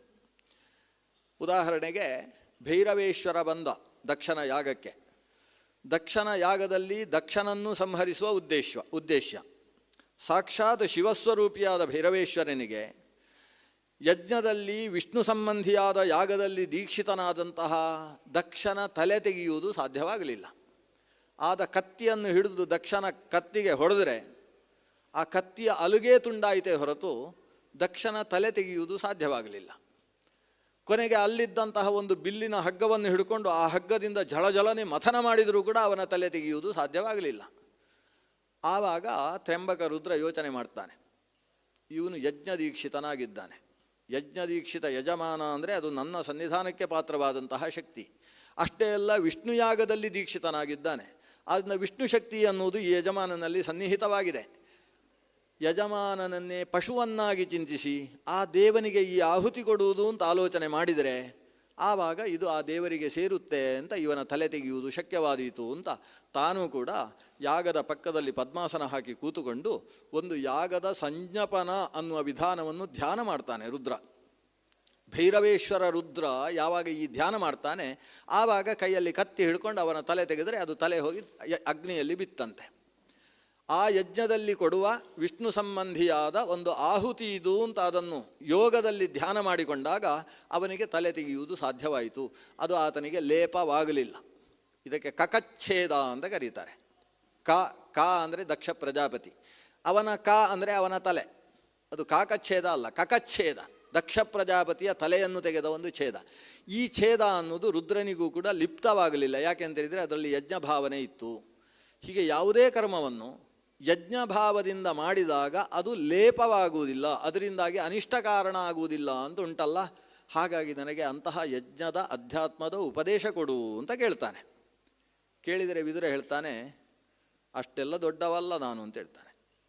ಅಷ್ಟು ದೊಡ್ಡ ಉಪದೇಶ ಅದೆಲ್ಲ ಔಪನಿಷದ ವಿಷಯಗಳು, ಉಪನಿಷತ್ತಿನಲ್ಲಿ ಬರ್ತಕ್ಕಂಥ ಉಪದೇಶ ಕೊಡುವಷ್ಟು ದೊಡ್ಡವ ನಾನಲ್ಲ. ಅದಕ್ಕೆ ಯಜ್ಞೋಪವೀತ ಹಾಕಿಕೊಂಡವರು ಹೇಳಬೇಕು ಅಥವಾ ಯಜ್ಞೋಪವೀತ ಬಿಸಾಡಿದವರು ಹೇಳಬೇಕು, ನಾವೆಲ್ಲ ಹಾಕದೇ ಇದ್ದವರು ಹೇಳುವ ಹಾಗಿಲ್ಲ. ಹಾಗಾದರೆ ಏನು ಮಾಡುವುದು? ನನಗೆ ಉಪದೇಶ ಅಂತೂ ಬೇಕು, ನೀನು ಕೇಳಿ ತಿಳ್ಕೊಂಡಿದೆಯಲ್ಲ, ಎಷ್ಟು ಹೇಳಲಿಕ್ಕೆ ಆಗ್ತದೆ ಅಷ್ಟಾದರೂ ಹೇಳು ಅಂತ ಹೇಳ್ತಾನೆ. ವಿದುರ ಹೇಳ್ತಾನೆ, ಇಲ್ಲ, ಅದು ನಾನು ಹೇಳಿದರೆ ತಪ್ಪಾಗ್ತದೆ. ನಾನು ನಿನ್ನ ಮಂತ್ರಿಯ ಸ್ಥಾನದಲ್ಲಿರ್ತಕ್ಕಂಥ ದಾಸನಾದ ವ್ಯಕ್ತಿ ಅಂತಹ ಎತ್ತರದ ವಿಷಯಗಳನ್ನೆಲ್ಲ ಹೇಳಬಾರ್ದು, ಅದನ್ನು ಗುರುಕುಲದಲ್ಲಿ ಅಧ್ಯಯನ ಮಾಡಿದವರೇ ಹೇಳಬೇಕು. ಅದಕ್ಕೆ ನಾನು ವ್ಯವಸ್ಥೆ ಮಾಡಿಕೊಡ್ತೇನೆ. ಯಜ್ಞೋಪವೀತ ಹಾಕಿದವರು ಸಿಗದೆ ಹೋದರೂ ಯಜ್ಞೋಪವೀತ ಬಿಸಾಡಿದವರು ಸಿಗ್ತಾರೆ ಅಂಥ ಸನ್ಯಾಸಿಗಳನ್ನು ಕರೀತೇನೆ ಅಂತ ಹೇಳಿ ಆತ ತನ್ನ ಗುರುಗಳಾದ ಸನತ್ಸುಜಾತರನ್ನು ತಾನು ಪ್ರಾರ್ಥನೆ ಮಾಡಿಕೊಳ್ತಾನೆ, ಅವರನ್ನು ಸ್ಮರಿಸ್ತಾನೆ. ಸ್ಮರಿಸಿದ ಹೊತ್ತಿಗೆ ಬ್ರಹ್ಮಸುತನಾದಂತಹ ಸನತ್ಸುಜಾತ ಮುಂಭಾಗದಲ್ಲಿ ಪ್ರತ್ಯಕ್ಷನಾಗ್ತಾನೆ. ಸನತ್ಸುಜಾತನ ಕಥೆ ಇಲ್ಲಿದ್ದ ಪ್ರಾರಂಭ. ಅದನ್ನು ಸನತ್ಸುಜಾತೀಯ ಪರ್ವ ಅಂತ ಹೆಸರು. ಹೀಗೆ ಒಂದು ಪ್ರಜಾಗರ ಪರ್ವ ಮುಗಿದ ಮೇಲೆ ಬರುವಂಥದ್ದು ಸನತ್ಸುಜಾತೀಯ ಪರ್ವ. ಈ ಪ್ರಜಾಗರ ಪರ್ವ ಆದರೂ ಸುಲಭವಾಗಿ ಅರ್ಥ ಆಗ್ತದೆ, ಸನತ್ಸುಜಾತೀಯ ಪರ್ವ ಇನ್ನಷ್ಟು ಕಷ್ಟ. ಅದರದ್ದು ಒಂದೊಂದು ಶ್ಲೋಕವನ್ನು ಹಿಡ್ಕೊಂಡು ಪಾಠ ಹೇಳುವುದಕ್ಕಿರ್ತಕ್ಕಂತಹ ಒಂದು ಗ್ರಂಥ. ಹೇಗೆ ಭಗವದ್ಗೀತೆಯಲ್ಲಿ ಕೆಲವು ಭಾಗಗಳು ಒಂದೊಂದು ಶ್ಲೋಕ ಹಿಡ್ಕೊಂಡು ಪಾಠ ಹೇಳಬೇಕು ಹೇಗೋ, ಹಾಗೆ ಸನತ್ಸುಜಾತಿಯ ಶ್ಲೋಕಗಳನ್ನು ಪಾಠ ಕೇಳಬೇಕಾದದ್ದು, ಸಮಗ್ರವಾಗಿ ಕಥಾಮುಖದಲ್ಲಿ ಕೇಳುವಂಥದ್ದಲ್ಲ. ನಾನು ನಿಮಗೆ ಹೆಚ್ಚು ತೊಂದರೆ ಕೊಡುವುದಿಲ್ಲ, 7 ತನಕ ಎಷ್ಟಾಗ್ತದೋ ಅಷ್ಟು ಸನತ್ಸುಜಾತಿಯ ವಿಷಯವನ್ನು ಸಂಗ್ರಹ ಮಾಡಿಕೊಡುವುದಕ್ಕೆ ಪ್ರಯತ್ನಿಸ್ತೇನೆ. ಸನತ್ಸುಜಾತ ಯಾರು? ಚತುರ್ಮುಖ ಬ್ರಹ್ಮನ 4 ಜನ ಮಕ್ಕಳು. ಚತುರ್ಮುಖ ಆಲೋಚಿಸಿದ ಮನಸ್ಸಿನಿಂದ, ಸೃಷ್ಟಿಯನ್ನು ಮುಂದುವರಿಸುವುದಕ್ಕೋಸ್ಕರ ನನಗೆ ಮಕ್ಕಳು ಬೇಕು ಅಂತ ಆಲೋಚಿಸಿದ ಕೂಡಲೇ ಮಕ್ಕಳನ್ನು ಸೃಷ್ಟಿ ಮಾಡುವಂತಹ ಒಂದು ಶಕ್ತಿ ಇತಿಹಾಸದಲ್ಲಿ ಹಿಂದೆ ಇತ್ತು. ಇವತ್ತಿಗೂ ಯೋಗ ಮಾರ್ಗದಿಂದ ಸಾಧ್ಯವಾಗ್ತದೆ. ಹಿಮಾಲಯದ ತಪ್ಪಲಿನಲ್ಲಿ ಕೆಲವರು ಹಾಗೆ ಮಾಡ್ತಾರೆ ಅಂತ ಸ್ವಾಮಿರಾಮ ಬರೆದಿಟ್ಟಿದ್ದಾರೆ. ಅದು ಒಂದು ಯೋಗದ ಸಾಮರ್ಥ್ಯದಿಂದ ಆಗುವಂಥದ್ದು. ಒಟ್ಟು ಸೃಷ್ಟಿ ಅನ್ನೋದು 8 ರೀತಿಯಲ್ಲಿ ಆಗ್ತದೆ ಅನ್ನುವುದನ್ನು ಇತಿಹಾಸದಲ್ಲಿ ಕಾಣ್ತೇವೆ. ಕಣ್ಣಿನಲ್ಲಿ ಹೀಗೆ ನೋಡ್ತಾ ಇದ್ದ ಹಾಗೆ ಒಂದು ಹೆಣ್ಣು ಗರ್ಭಿಣಿಯಾಗುವಂತಹ ಕ್ರಮವೂ ಕೂಡ ಇತಿಹಾಸದಲ್ಲಿತ್ತು. ಸ್ಪರ್ಶ ಮಾತ್ರದಿಂದ ಸೃಷ್ಟಿ ಮಾಡ್ತಕ್ಕಂತಹ ಕ್ರಮವು ಸೃಷ್ಟೈವ ಯಂ ಪ್ರೀತಿ ಮತಾನಿಲೇನ ನರೇಂದ್ರ ಕಾಂತ ಸುಶುವೇತ್ರ ಕುಂತಿ ಅಂತ. ವಾಯುದೇವ ಕುಂತಿಯ ಮೈ ಸೋಂಕಿದ ಕೂಡಲೇ ಆಕೆ ಗರ್ಭಿಣಿಯಾಗಿ ಭೀಮಸೇನನನ್ನು ಹೆತ್ತಲು ಅಂತ. ಸ್ಪರ್ಶ ಮಾತ್ರದಿಂದ ಮಕ್ಕಳನ್ನು ಹುಟ್ಟಿಸತಕ್ಕಂತಹ ವಿಧಾನವೂ ಕೂಡ ಇತ್ತು. ಮನಸ್ಸಿನಲ್ಲಿ ಆಲೋಚನೆ ಮಾಡಿ ಸೃಷ್ಟಿಸುವಂಥದ್ದು ಒಂದು ಸೃಷ್ಟಿಯ ವಿಧಾನ. ಅದಕ್ಕೆ ಬ್ರಹ್ಮ ಮಾನಸ ಸೃಷ್ಟಿ ಅಂತ ಕರೀತಾರೆ. ಹಾಗೆ ಬ್ರಹ್ಮ ತಾನು ಮನಸ್ಸಿನಿಂದ ಆಲೋಚಿಸಿದಾಗ 4 ಜನ ಮಕ್ಕಳು ಹುಟ್ಟಿದರು. ಸನಕ, ಸನಂದನ, ಸನಾತನ ಮತ್ತು ಸನತ್ಸುಜಾತ ಅಂತ 4 ಜನರಿಗೆ ಬ್ರಹ್ಮ ಕರೆದ ಹೆಸರು. ಹುಟ್ಟಿದ ಮಕ್ಕಳಿಗೆ ಕರೆದಾಗ ಹೆಸರಾಯಿತು. ಆ 4ನೆಯ ಸನತ್ಸುಜಾತನನ್ನೇ ಸನತ್ಕುಮಾರ ಅಂತ ಕರೆಯೋದು. ಹೀಗೆ ಸನತ್ಕುಮಾರ 4ನೆಯವನಾಗಿ ತನ್ನ ಬ್ರಹ್ಮ ಮಾನಸ ಸೃಷ್ಟಿಯಲ್ಲಿ ಹುಟ್ಟಿರತಕ್ಕಂಥವ. ಆ ಸನತ್ಸುಜಾತ ಹೇಳಿದಂತಹ ಉಪದೇಶವನ್ನು ಇಲ್ಲಿ ಸನತ್ಸುಜಾತೀಯ ಅಂತ ಕರೆಯುವುದು. ಸನತ್ಸುಜಾತ ಬೇರೆ ಅಲ್ಲ, ಸನತ್ಕುಮಾರ ಬೇರೆ ಅಲ್ಲ. ಈ 4 ಮಕ್ಕಳನ್ನು ಕೂಡ ಸನತ್ಕುಮಾರರು ಅಂತ ಶಾಸ್ತ್ರದಲ್ಲಿ ಕರೀತಾರೆ. ಯಾಕಂದರೆ ಸನತ್ ಅನ್ನುವ ಶಬ್ದ ಒಂದು ಅವ್ಯಯ, ಅದಕ್ಕೆ ಸನಾತನವಾಗಿ ಅಂತ ಅರ್ಥ, ಎಂದೆಂದೂ ಅಂತ ಅರ್ಥ, ಸರ್ವದಾ ಅಂತ ಅರ್ಥ. ಕುಮಾರ ಅಂದರೆ ಅದೊಂದು ವಯಸ್ಸನ್ನು ಹೇಳ್ತಕ್ಕಂತಹ ಶಬ್ದ. ಕುಮಾರ ಅಂದರೆ ಮಾರ ಅಂದರೆ ಗೊತ್ತು ನಮಗೆ, ಮದನೋ ಮನ್ಮಥೋ ಮಾರಹ ಅಂತ. ಮಾರ ಅಂದರೆ ಮನ್ಮಥ. ಮನ್ಮಥನ ಬಗ್ಗೆ, ಕಾಮದ ಬಗ್ಗೆ, ಕಾಮನ ಬಗ್ಗೆ ಒಂದು ಕುತ್ಸಿತವಾದ ಮನಸ್ಥಿತಿಯುಳ್ಳ ವಯಸ್ಸು. ಯಾವ ವಯಸ್ಸಿನ ತನಕ ಕಾಮ ವಾಸನೆ ಅವನನ್ನು ಬಾಧಿಸುವುದಿಲ್ವೋ ಅಂಥ ವಯಸ್ಸು. ಕುತ್ಸಿತಃ ಮಾರಹ ಯಸ್ಮಿನ್ ವಯಸ್ಸಿ ತದ್ವಯ ಕೌಮಾರಂ ಅಂತ. ಆ ವಯಸ್ಸನ್ನು ಕುಮಾರ ವಯಸ್ಸು ಅಂತ ಕರೀತಾರೆ. ಅಂದರೆ ಇನ್ನೂ ಮೀಸೆ ಮೂಡುವುದಕ್ಕಿಂತ ಮೊದಲಿನ ವಯಸ್ಸು ಅಂತ ಅರ್ಥ. ಅದರಲ್ಲೂ ಸರಿಯಾದ ಕುಮಾರ ವಯಸ್ಸು ಯಾವುದು? ಯಾವತ್ತಿಗೂ ಕೂಡ ಕಾಮದ ಬಗ್ಗೆ ಆಲೋಚನೆ ಮಾಡದೇ ಇರುವ ವಯಸ್ಸು ಯಾವುದು ಅಂದರೆ, ಬಾಯಿಯಲ್ಲಿ ಹಲ್ಲು ಮೂಡಿ ಹೊಸ ಹಲ್ಲು ಬರುವುದಕ್ಕಿಂತ ಮೊದಲಿನ ವಯಸ್ಸು. ಅಂದರೆ ಒಂದು ಬಾಲ್ಯದ 7-8ನೇ ವಯಸ್ಸಿಗೆ ಕುಮಾರ ಅಂತ ಕರೀತಾರೆ. ಆ ಕುಮಾರ ವಯಸ್ಸಿನಲ್ಲೇ ನಿರಂತರವಾಗಿ ಇರುವವರಾದ್ದರಿಂದ ಇವರನ್ನು ಸನತ್ಕುಮಾರರು ಅಂತ ಕರೆಯೋದು. ಅಂದರೆ ಇವರಿಗೆ ಯಾವತ್ತಿಗೂ ಈಗ ಒಂದು 25 ವರ್ಷ ಹಿಂದೆ ನೋಡಬೇಕಾದ್ರೆ ಹೇಗಿದ್ದರೋ ಇನ್ನು 250 ವರ್ಷ ಆದಮೇಲೆಯೂ ಕೂಡ ಅವರು ಹಾಗೇ ಇರ್ತಾರೆ. ವಯಸ್ಸಿನಲ್ಲಿ ಚೂರು ಜಾಸ್ತಿ ಆಗಿರುವುದಿಲ್ಲ. ಎಂದೆಂದೂ ಕುಮಾರಾವಸ್ಥೆಯಲ್ಲೇ ಇರುವವರಾದ್ದರಿಂದ ಸನಾತನವಾಗಿ ಕುಮಾರರಾದ್ದರಿಂದ ಸನತ್ಕುಮಾರರು. ಅದರಲ್ಲಿ ವಿಶೇಷವಾಗಿ ಸನತ್ಕುಮಾರ ಅಂತ ಕರೆಯುವುದು ಸನತ್ ಸುಜಾತನನ್ನು. ಉಳಿದವರು ಸನಕ, ಸನಂದನ, ಸನಾತನ ಅಂತ 3 ಜನಕ್ಕೆ ಹೆಸರು. ಈ ಸನತ್ಕುಮಾರ ಅನ್ನುವುದು ಈ 4ರಲ್ಲಿ ಎತ್ತರದ ವ್ಯಕ್ತಿ. ಯಾಕೆ ಎತ್ತರದ ವ್ಯಕ್ತಿ ಅಂದರೆ ಆ ಸನತ್ಕುಮಾರ ಅಂದರೆ ಅದು ಸ್ವತಃ ಕಾಮನೇ ಸನತ್ಕುಮಾರನಾಗಿ ಹುಟ್ಟಿದ್ದು. ಕಾಮ ಅಂದರೆ ಮನ್ಮಥ. ಅವ ಇಂದ್ರನಿಗೆ ಸಮಕಕ್ಷೆಯಾಗಿ ನಿಲ್ಲತಕ್ಕಂತಹ ಒಬ್ಬ ಶಕ್ತಿ ಕಾಮ. ಆ ಮನ್ಮಥನೇ ಚತುರ್ಮುಖ ಬ್ರಹ್ಮನಲ್ಲಿ ಕುಮಾರನಾಗಿ ಹುಡ್ತಾನೆ, ಸನತ್ಕುಮಾರನಾಗಿ ಹುಡ್ತಾನೆ. ಮತ್ತು ಅದೇ ಕುಮಾರ ರುದ್ರದೇವನಲ್ಲಿ ಮತ್ತೆ ಕುಮಾರನಾಗಿ ಹುಡ್ತಾನೆ. ರುದ್ರದೇವನ ಕುಮಾರನಿಗೆ ಸುಬ್ರಹ್ಮಣ್ಯ ಅಂತ ಹೆಸರು. ಕಾರ್ತಿಕೇಯ, ಷಡಾನನ, ಷಣ್ಮುಖ, ಅಗ್ನಿಭೂಹು, ಶರವಣ ಭವ, ಶರಜನ್ಮ ಷಡಾನನ ಅಂತ ಶರವಣದಲ್ಲಿ ಆವಿರ್ಭವಿಸಿದ ಅನೇಕ ಹೆಸರುಗಳಿಂದ ಸ್ಕಂದ ಅಂತ ಕರೆಸಿಕೊಂಡಂತಹ ಯಾವ ಸುಬ್ರಹ್ಮಣ್ಯ ಇದ್ದಾನೆ ಅವನಿಗೆ ಕುಮಾರ ಅಂತಲೂ ಹೆಸರು. ಯಾಕಂದರೆ ಸನತ್ಕುಮಾರನೇ ಮುಂದಕ್ಕೆ ಕುಮಾರನಾಗಿ ಅವತರಿಸ್ತಾನೆ. ಹೀಗೆ ಮನ್ಮಥನಿಗೆ 3 ಕಡೆಯಲ್ಲಿ ಜನ್ಮ ಆಗ್ತದೆ. ಸಾಕ್ಷಾತ್ ಭಗವಂತನಲ್ಲಿ ಮನಸಿಜನಾಗಿ ಹುಡ್ತಾನೆ, ಆಮೇಲೆ ಶ್ರೀಕೃಷ್ಣನಲ್ಲಿ ಪ್ರದ್ಯುಮ್ನನಾಗಿ ಹುಡ್ತಾನೆ, ಭಗವಂತನಲ್ಲಿ ಕಾಮ ಹುಡ್ತಾನೆ, ರುದ್ರನಲ್ಲಿ ಸಾಕ್ಷಾತ್ ಕುಮಾರನಾಗಿ ಹುಡ್ತಾನೆ ಅದೇ ಕಾಮ, ಬ್ರಹ್ಮದೇವರಲ್ಲಿ ಸನತ್ಕುಮಾರನಾಗಿ ಅದೇ ಕಾಮ ಹುಡ್ತಾನೆ. ಹೀಗೆ 3 ತ್ರಿಮೂರ್ತಿಗಳಲ್ಲಿ ಹುಟ್ಟಿದವ ಕಾಮ. ಅದರಿಂದ ಕಾಮ ಪ್ರಪಂಚದಲ್ಲಿಲ್ಲದೆ ಹೋದರೆ ಯಾವ ಸೃಷ್ಟಿಯೂ ನಡೆಯುವುದಿಲ್ಲ. ಯಾಕಂದರೆ ತ್ರಿಮೂರ್ತಿಗಳ ಸೃಷ್ಟಿಯಿಂದ ಕಾಮನಿಗೆ ಒಂದು ವಿಶೇಷವಾದ ಮಹತ್ವ ಇದೆ. ಅಂತಹ ಕಾಮದೇವ ತಾನು ಸನತ್ಕುಮಾರನಾಗಿ ಆವಿರ್ಭವಿಸಿದಾಗ ವಿಶಿಷ್ಟ ಜ್ಞಾನಿಯಾಗಿದ್ದಾನೆ. ಆತ ಒಂದು ತಪಸ್ಸು ಮಾಡ್ತಾನೆ ಸನತ್ಕುಮಾರ. ಆ ತಪಸ್ಸು ಮಾಡಿ ದೇವರನ್ನು ಒಲಿಸಿಕೊಳ್ತಾನೆ. ಸಾಕ್ಷಾತ್ ನಾರಾಯಣ ಅವನ ಮುಂದೆ ಆ ಪ್ರಾದುರ್ಭೂತನಾಗ್ತಾನೆ. ಅವನು ಕಂಡುಕೊಂಡ ಭಗವಂತನ ರೂಪಕ್ಕೆ ಕುಮಾರ ಅಂತಲೇ ಹೆಸರು. ಇದು ದೇವರದ್ದು ಒಂದು ಕುಮಾರ ರೂಪ. ಭಗವಂತನ ಕುಮಾರ ಅನ್ನುವ ಒಂದು ರೂಪ ಇದೆ. ಕೌಮಾರಂ ಪ್ರಥಮಂ ದೇವಃ. ಭಗವಂತನ 22 ಅವತಾರಗಳನ್ನು ಭಾಗವತದ ಪ್ರಥಮ ಸ್ಕಂದ ಉಲ್ಲೇಖ ಮಾಡ್ತದೆ. ಆ 22 ಅವತಾರಗಳಲ್ಲಿ ಭಗವಂತನ ಮೊದಲ ಅವತಾರ ಸನತ್ಕುಮಾರೋವತು ಕಾಮದೇವಾತ್ ಅಂತ ಸ್ತೋತ್ರ ಮಾಡುವ ಸನತ್ಕುಮಾರ ಅಂತ ಭಗವಂತನ ರೂಪ. ಈಗ ಚತುರ್ಮುಖ ಬ್ರಹ್ಮನ ಮಗನಾಗಿ ಹುಟ್ಟಿದ ಸಾಕ್ಷಾತ್ ಮನ್ಮಥನೇ ಕುಮಾರನಾಗಿ ಏನು ಹುಟ್ಟಿದ್ದಾನೆ ಆ ಸನತ್ಕುಮಾರ ಬೇರೆ, ಅದು ಒಬ್ಬ ವ್ಯಕ್ತಿ, ಬ್ರಹ್ಮಮಾನಸ ಪುತ್ರ, ಸಾಕ್ಷಾತ್ ಕಾಮ. ಭಗವಂತನದ್ದೇ ಕುಮಾರ ಅಂತ ಒಂದು ರೂಪ ಇದೆ. ಆ ಭಗವಂತನ ಕುಮಾರ ರೂಪ ಪ್ರತ್ಯಕ್ಷವಾಗಿ ಈ ಸನತ್ಕುಮಾರನಿಗೆ ವೈರಾಗ್ಯದ ಉಪದೇಶವನ್ನು ಕೊಟ್ಟಿತು. ಸನ್ಯಾಸ ಧರ್ಮ ಹೇಗೆ ಅಂತ ಉಪದೇಶ ಕೊಟ್ಟು ಸನ್ಯಾಸ ಪದ್ಧತಿಯನ್ನು ರಚನೆ ಮಾಡಿಕೊಟ್ಟಂತಹ ಭಗವಂತನ ಅವತಾರ ರೂಪಕ್ಕೆ ಸನತ್ಕುಮಾರ ಅಂತ ಹೆಸರು. ಆ ಸನತ್ಕುಮಾರ ರೂಪದಿಂದ ಉಪದೇಶ ಪಡೆದಂತಹ ಸನತ್ಕುಮಾರನಲ್ಲಿ ಆ ಸನತ್ಕುಮಾರ ರೂಪದ ಆವೇಶ ಉಂಟಾಗ್ತದೆ. ದೇವರು ಸನತ್ಕುಮಾರ ಎಂಬ ರೂಪದಲ್ಲಿ ಈ ಸನತ್ಕುಮಾರನ ಒಳಗೆ ಪ್ರವೇಶಿಸಿದ. ಇದರಿಂದಾಗಿ ಸನತ್ಕುಮಾರನಿಗೆ ಸನತ್ಕುಮಾರ ಅನ್ನೋ ಹೆಸರು ಅನ್ವರ್ಥವಾಯಿತು. ಇದೆಲ್ಲ ವೇದಾಂತದ ಪ್ರಕ್ರಿಯೆಗಳು. ಅದನ್ನು ಶುರು ಮಾಡಿಕೊಂಡೇ ಈ ಸನತ್ ಜಾತಿಯ ಆರಂಭ ಆಗ್ತದೆ. ಇಂತಹ ಭಗವಂತನ ರೂಪದಿಂದ ಆವಿಷ್ಟನಾಗಿ ಸಾಕ್ಷಾತ್ ಕಾಮಸ್ವರೂಪಿಯಾಗಿರತಕ್ಕಂತಹ ಸನತ್ಕುಮಾರ ಕಾಮ ನಿರ್ಜಿತನಾಗಿ ಸನ್ಯಾಸಿಯಾಗಿದ್ದಾನೆ. ಹುಟ್ಟುವಾಗಲೇ ಸನ್ಯಾಸಿ ಆತ. ಸಾಮಾನ್ಯವಾಗಿ ಸನ್ಯಾಸ ಅಂತ ಆಗಬೇಕಾದರೆ ಆತ ಹುಟ್ಟಿ 7 ವರ್ಷಕ್ಕೆ 2ನೇ ಬಾರಿ ಹುಟ್ಟಿ ಆಮೇಲೆ ವೈರಾಗ್ಯ ಬಂದಾಗ 3ನೇ ಬಾರಿ ಹುಟ್ಟುವುದು. ನಮ್ಮಲ್ಲಿ 3 ಶಬ್ದಗಳಿದ್ದಾವೆ. ಜಂತು, ದ್ವಿಜ, ತ್ರಿಜ ಅಂತ 3 ಶಬ್ದಗಳು. ಜನ್ಮನ ಜಾಯತೆ ಜಂತು ಅಂತ, ಹುಟ್ಟಿದವನಿಗೆ ಜಂತು ಅಂತ ಹೆಸರು. ಜಂತು ಅನ್ನೋ ಶಬ್ದಕ್ಕೆ ಜನನಾಥ ಜಂತು, ಜನನ ಆದದ್ದಕ್ಕೆ ಅದನ್ನು ಜಂತು ಅಂತ ಕರೆಯುವುದು. ಜಂತುವಾದವ ದ್ವಿಜ ಆಗಬೇಕಾದರೆ ಅವನಿಗೆ ಸಂಸ್ಕಾರ ಬೇಕು. ಅವ ಮನುಷ್ಯನಾಗಿ ಜ್ಞಾನವನ್ನು ತುಂಬಿಸಿಕೊಳ್ಳುವ ಹಂತಕ್ಕೆ ಬಂದ ಅಂದರೆ ಅವ ದ್ವಿಜ, 2ನೇ ಬಾರಿ ಹುಟ್ಟುತ್ತಾನೆ ಅಂತ ಅರ್ಥ. 2ನೇ ಬಾರಿ ಹುಟ್ಟಬೇಕಾದ್ರೆ ಅವನಿಗೆ ಜ್ಞಾನದ ಉಪದೇಶ ನಡೀತದೆ, ಬ್ರಹ್ಮೋಪದೇಶ ನಡೀತದೆ. ಜ್ಞಾನದ ಉಪದೇಶದಿಂದ 2ನೇ ಜನ್ಮ ಪ್ರಾಪ್ತಿಯಾಯಿತು. 2ನೇ ಜನ್ಮದ ನಂತರ 3ನೇ ಜನ್ಮ ಯಾವಾಗ ಬರುವುದು ಅಂದರೆ ಅವ ಸನ್ಯಾಸಿ ಆದಾಗ. ಆತ ಎಲ್ಲವನ್ನೂ ಬಿಟ್ಟು ಮತ್ತೊಮ್ಮೆ ಸನ್ಯಾಸ ಅನ್ನುವ ವ್ರತವನ್ನು ಸ್ವೀಕಾರ ಮಾಡಿದಾಗ, ಆಶ್ರಮಾಂತರ ಸ್ವೀಕಾರ ಮಾಡಿದಾಗ, ಯಾವ ಮುಹೂರ್ತದಲ್ಲಿ ಆತ ಸನ್ಯಾಸ ತೆಗೊಂಡೋ ಆ ಮುಹೂರ್ತ ಅವನ ಜನ್ಮ ನಕ್ಷತ್ರವಾಗ್ತದೆ. ಉಪನಯನ ಅನ್ನುವ ದ್ವಿಜ ಸಂಸ್ಕಾರ ಯಾವಾಗ ಅವನಿಗೆ ನಡೆಯುತ್ತೋ ಆ ನಕ್ಷತ್ರ ಅವನ ಜನ್ಮದ ಫಲವನ್ನೇ ವ್ಯತ್ಯಾಸ ಮಾಡಿಬಿಡ್ತದೆ. ಹುಟ್ಟಿದಾಗ ಕೆಟ್ಟ ನಕ್ಷತ್ರದಲ್ಲಿ ಹುಟ್ಟಿದ ವ್ಯಕ್ತಿಯು ದ್ವಿಜತ್ವ ಸಂಸ್ಕಾರವನ್ನು ಪಡೆಯುವಂತಹ ಸಂದರ್ಭದ ನಕ್ಷತ್ರದ ಬಲದಿಂದಾಗಿ ಆತನ ಜನ್ಮ ಜಾತಕದ ಭವಿಷ್ಯದ ಫಲಗಳ ವ್ಯತ್ಯಾಸ ಆಗಿಬಿಡ್ತದೆ. ಹೀಗೆ 3 ಜನ್ಮಗಳು ಮನುಷ್ಯನಿಗಿರುವ ಅವಕಾಶಗಳು.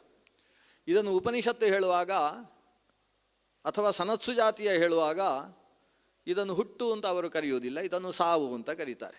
ಈ ಜ್ಞಾನಿಗಳಿಗೆ ಹುಟ್ಟು ಸಾವುಗಳಲ್ಲಿ ಹೆಚ್ಚು ವ್ಯತ್ಯಾಸ ಇಲ್ಲ.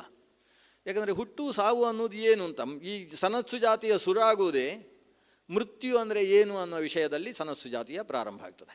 ಮರಣದ ಚಿಂತನೆಯಲ್ಲಿ ಸನತ್ಸು ಜಾತಿಯ ಇರುವುದು. ಇಡೀ ಸನತ್ಸು ಜಾತಿಯ ಮೂಲ ಪ್ರಮೇಯ, ನೀವು ಎಲ್ಲೆಲ್ಲೋ ಸುತ್ತಾಡಿ ಬಂದರೂ ಕೂಡ ಅದು ಮಧ್ಯದಲ್ಲಿ ಎಲ್ಲಿ ಬಂದು ನಿಲ್ತದೆ, ಮಧ್ಯ ಗೂಟ ಯಾವುದು ಅಂದರೆ ಮೃತ್ಯು. ಮೃತ್ಯುವಿನ ಚಿಂತನೆಯಲ್ಲಿ ಸನತ್ಸು ಜಾತಿಯ ಮುಂದುವರೆದಿದೆ. ಜಾಯಮಾನ, ಹುಟ್ಟತಕ್ಕಂತಹ ವ್ಯಕ್ತಿ. ಮೊದಲು ಹೇಳ್ತಾರೆ ಹುಟ್ಟುವವ ಅಂತ ಹೇಳುವುದು ಬೇಡ. ವ್ಯಕ್ತಿ ಮೊದಲು ಸಾಯುವುದು ಯಾವಾಗ ಅಂತೇಳಿದರೆ ಇವರ ಪ್ರಕಾರ ಅಥ ಯತ್ಪಿತಾ ಯೋನ್ಯಾಂ ರೇತಸ್ಸಿಂಚತಿ ತತ್ಪ್ರಥಮಂ ಮ್ರಿಯತೆ, ಅಥ ಯಜ್ಜಾಯತೆ ತದ್ವಿತೀಯಂ ಮ್ರಿಯತೆ, ಅಥ ಯದ್ದೀಕ್ಷತೆ ತತ್ತೃತೀಯಂ ಮ್ರಿಯತೆ, ಅಥ ಯನ್ಮ್ರಿಯತೆ ತಚ್ಚತುರ್ಥಂ ಮ್ರಿಯತೆ ಅಂತ.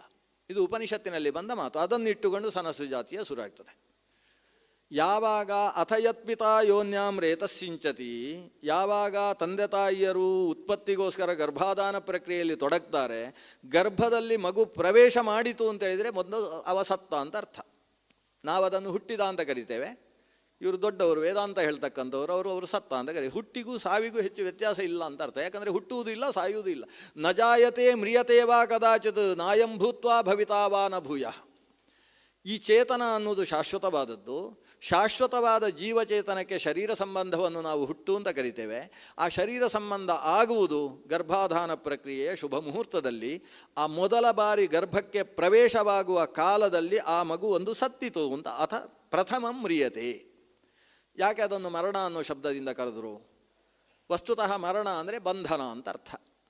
ಆ ಚೇತನ ವಾತಾವರಣದಲ್ಲಿ ಅಣುವಾಗಿದ್ದುಕೊಂಡು ಸ್ವಚ್ಛಂದವಾಗಿದ್ದ ಚೇತನಕ್ಕೆ ಗರ್ಭದ ಚೀಲದ ಒಳಗಿನ ಒಂದು ಬಂಧನ ಪ್ರಾಪ್ತಿಯಾಯಿತು ಅನ್ನುವ ಕಾರಣದಿಂದ ಅದನ್ನು ಮರಣ ಎಂಬ ಶಬ್ದದಿಂದ ಔಪನಿಷದ ವ್ಯವಹಾರ ಮಾಡಿದ್ದಾರೆ. ಅಲ್ಲಿಂದ ನಂತರ 2ನೇ ಬಾರಿ ಸಾಯುವುದು ಯಾವಾಗ? ಅಥ ಯಜ್ಜಾಯತೆ ತದ್ವಿತೀಯಂ ಮ್ರಿಯತೆ. 9 ತಿಂಗಳು ದಾಟಿ ದಶಮೇ ಮಾಸಿ ಸೂತವೇ ಅಂತ ಹೇಳಿದ ಹಾಗೆ ಆ ದಶಮ ಮಾಸದಲ್ಲಿ ಮಗು ಜನಿಸಿತು ಅಂದರೆ ಅದು 2ನೇ ಬಾರಿ ಸತ್ತಿತು ಅಂತ ಕರೆದರು. ಮರಣ ಅನ್ನುವುದನ್ನು ಯಾವ ಅರ್ಥದಲ್ಲಿ ಬಳಸಿದರು? ಮತ್ತೊಂದು ಬಂಧನ ಶುರುವಾಯಿತು. ಅಲ್ಲಿಯ ತನಕ ಗರ್ಭದ ಒಳಗಿದ್ದ ನಾನು ನನ್ನದು ಅನ್ನುವ ಅಭಿಮಾನ ಅದಕ್ಕೇನು ಇರಲಿಲ್ಲ. ಹುಟ್ಟಿದ ಹೊತ್ತಿಗೆ ನಾಳ ಕರ್ತನದ ಹೊತ್ತಿಗೆ ಅದು ಹತ್ತಿತು. ಅಳುವಾಗ ಶ್ವಾಸ ಒಳಗೆ ಹೋಯಿತು.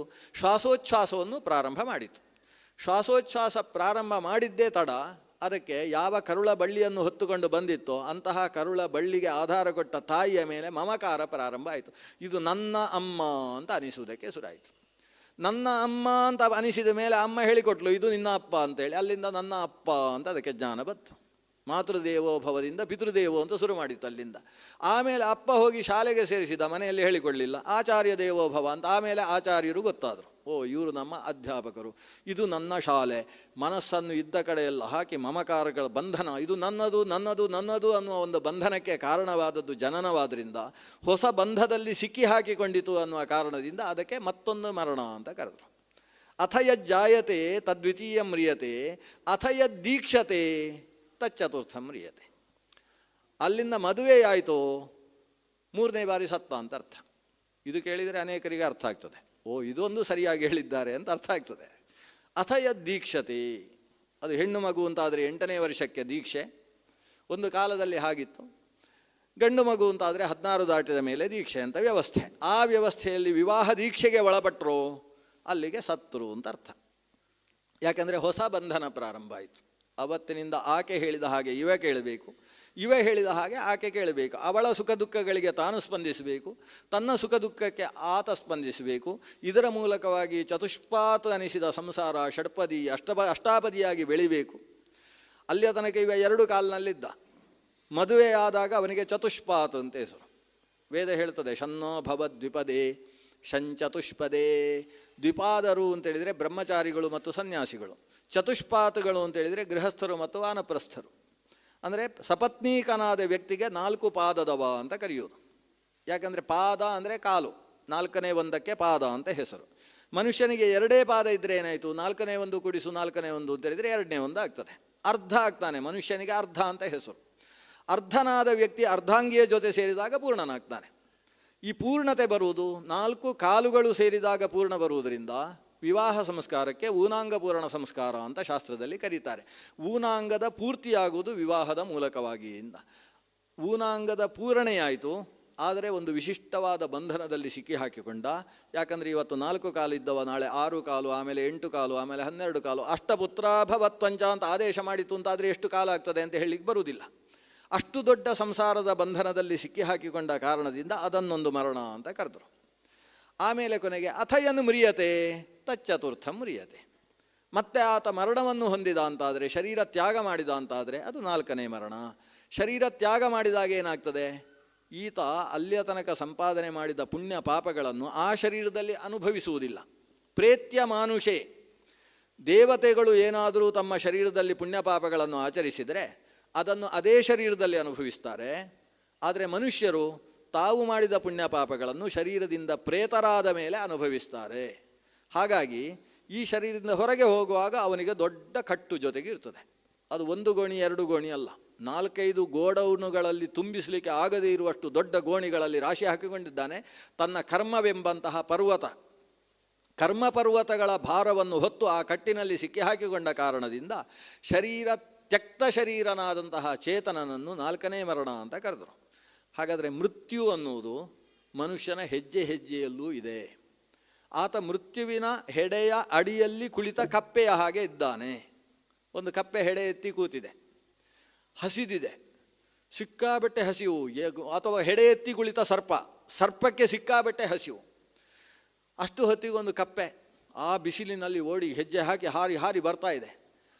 ಕಪ್ಪೆಗೆ ಆ ಬಿಸಿಲಿನ ಝಳವನ್ನು ತಡೆಯಲಾಗದೆ ಎಲ್ಲಿ ನೆರಳಿದೆ ಅಂತ ನೋಡಿದರೆ ಒಂದು ಕಾಣಿಸಿತು ನೆರಳು. ಓಡಿ ಬಂದು ನೆರಳಿನಲ್ಲಿ ಕೂತಿತ್ತು. ಅದಕ್ಕೆ ಗೊತ್ತಿಲ್ಲ ಅದು ಆ ಸರ್ಪದ ಹೆಡೆಯ ಅಡಿಯಲ್ಲಿರ್ತಕ್ಕಂಥ ನೆರಳು ಅಂತ ಗೊತ್ತಿಲ್ಲ. ನೆರಳು ಸಿಕ್ಕಿತು ಅಂತ ಅಡಿಯಲ್ಲಿ ಕೂತಿತ್ತು. ಈ ಸರ್ಪವು ಕೂಡ ಯೋಚನೆ ಮಾಡ್ತದೆ, ಹೇಗೂ ನನಗೆ ಹೊಟ್ಟೆಗೆ ಬೇಕಾದ ಆಹಾರ ಸಿಕ್ಕಿದೆ, ಪಾಪ ಸ್ವಲ್ಪವಾದರೂ ಸುಖ ಪಡಲಿ, ಏನು ಬಿಸಿ ಮರಳಿನಲ್ಲಿ ಅದು ತಾನು ಕುಪ್ಪಳಿಸಿ ಹಾರಿ ಬಂದಿದೆ, ಸ್ವಲ್ಪ ಖುಷಿಯಾಗಿರಲಿ ಅಂತ ತನ್ನ ಕೆಂಗಂಡಿನ ಕಣ್ಣಿನಿಂದ ಅದರ ಮೇಲೆ ಬೆಳಕು ಬೀರ್ತಾ ತಾನು ಹೆಡೆಯಲ್ಲಿ ಆ ಕಡೆ ಈ ಕಡೆ ಅಲ್ಲಾಡಿಸ್ತಾ ಅದನ್ನು ಗಾಳಿ ಬೀಸುತ್ತೆ ಅಂತೆ ಅದು ಸರ್ಪ. ಅದಕ್ಕೆ ಸ್ವಲ್ಪ ಸಮಾಧಾನ ಕೊಡ್ತದೆ ಅಂತೆ. ಆ ಸರ್ಪದ ಹೆಡೆಯ ಅಡಿಯಲ್ಲಿರ್ತಕ್ಕಂತಹ ಅದರ ಆಹಾರವೇ ಆದ ಹಸಿದ ಮೃತ್ಯುವಿನ ಅಡಿಯಲ್ಲಿರುವ ಕಪ್ಪೆಯ ಹಾಗೆ ನಮ್ಮ ಸಂಸಾರದ ಜೀವನವಂತೆ. ಮೃತ್ಯು ಅಂತಕ್ಕಂತಹ ಸರ್ಪದ ನೆರಳಿನಲ್ಲಿ ಈ ಚೇತನ ಇದೆ. ಯಾವಾಗ ಮೃತ್ಯು ತಾನು ನುಂಗಿಬಿಡುತ್ತೆ ಅನ್ನೋದು ಮನುಷ್ಯನಿಗೆ ಗೊತ್ತಿಲ್ಲ. ಶ್ರೀಮನ್ ಮಧ್ವಾಚಾರ್ಯರು ಹೇಳುವ ಹಾಗೆ ಪ್ರಮಾಣಂ ನೈವ ಜೀವಾನಾಂ ಉತ್ತರ ಕ್ಷಣ ಜೀವನೇ. ಮುಂದಿನ ಕ್ಷಣದಲ್ಲಿ ಈತ ಬದುಕಿ ಇರ್ತಾನೆ ಅನ್ನುವುದಕ್ಕೆ 100ಕ್ಕೆ 100 ಪ್ರಮಾಣ ಕೊಟ್ಟು ಹೇಳುವುದಕ್ಕೆ ಮನುಷ್ಯನಲ್ಲಿ ಪ್ರೂಫ್ ಇಲ್ಲ. ಪ್ರಮಾಣಂ ನೈವ ಜೀವಾನಾಂ ಉತ್ತರ ಕ್ಷಣ ಜೀವನೇ. ಆದ್ದರಿಂದ ಯಾವ ಕ್ಷಣದಲ್ಲಿ ಬೇಕಾದರೂ ಮೃತ್ಯು ಎದುರಾಗುವುದಕ್ಕೆ ಅವಕಾಶ ಇದೆ. ಆದ್ದರಿಂದ ಅವರು ಆದೇಶ ಕೊಡ್ತಾರೆ, ನೀನು ಪ್ರತಿಯೊಂದು ಕ್ಷಣದಲ್ಲೂ ಹೇಗೆ ಬದುಕಬೇಕು ಅಂತೇಳಿದರೆ, ನಾನು ಕೊನೆ ಕ್ಷಣದಲ್ಲಿ ಏನು ಮಾಡಬೇಕು ಅಂತ ಈಗ ನಿಮಗೆ ಅನಿಸುತ್ತೋ ಅದನ್ನು ಎಲ್ಲ ಕ್ಷಣದಲ್ಲೂ ಮಾಡು. ಯಾಕಂದರೆ ಯಾವುದು ಯಾವ ಕ್ಷಣ ಅಂತ ಯಾರಿಗೆ ಗೊತ್ತು?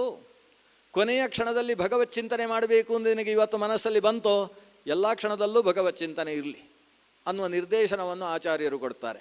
ಹಾಗೆ ಮೃತ್ಯು ಅನ್ನೋದು ಯಾವ ಕ್ಷಣದಲ್ಲಿ ಬರ್ತದೆ ಅಂತ ನಿರ್ಧಾರ ಇಲ್ಲ. ಅದು ನಿರಂತರ ನಮ್ಮ ಜೊತೆಗೇ ಇರತಕ್ಕಂಥ ನೆರಳು. ಗೃಹೀತ ಇವ ಕೇಶೇಶು ಮೃತ್ಯುನಾ ಧರ್ಮಮಾಚರೇತ್. ನಾವು ಧರ್ಮ ಕರ್ಮಗಳಲ್ಲಿ ಹೇಗೆ ನಿರತರಾಗಬೇಕು? ನಮ್ಮ ಜುಟ್ಟನ್ನು ಮೃತ್ಯುದೇವತೆ ಹಿಡಿದು ಕತ್ತಿ ಹಿಡ್ಕೊಂಡಿದ್ದಾನೆ ಅಂತ ಎಚ್ಚರ ಇಟ್ಟುಕೊಂಡು ಧರ್ಮಾಚರಣೆಯಲ್ಲಿ ನಿರತರಾಗಬೇಕಂತೆ. ಸ್ವಲ್ಪ ಕಷ್ಟ. ಮನುಷ್ಯ ಹೇಗೆ ಬದುಕಬೇಕು ಅನ್ನೋದನ್ನು ಮಹಾಭಾರತ ಹೇಳುವಾಗ, ಅಜರಾಮರವತ್ ಪ್ರಾಜ್ಞ ವಿದ್ಯಾಮರ್ಥಂಚ ಸಾಧಯೇತ್.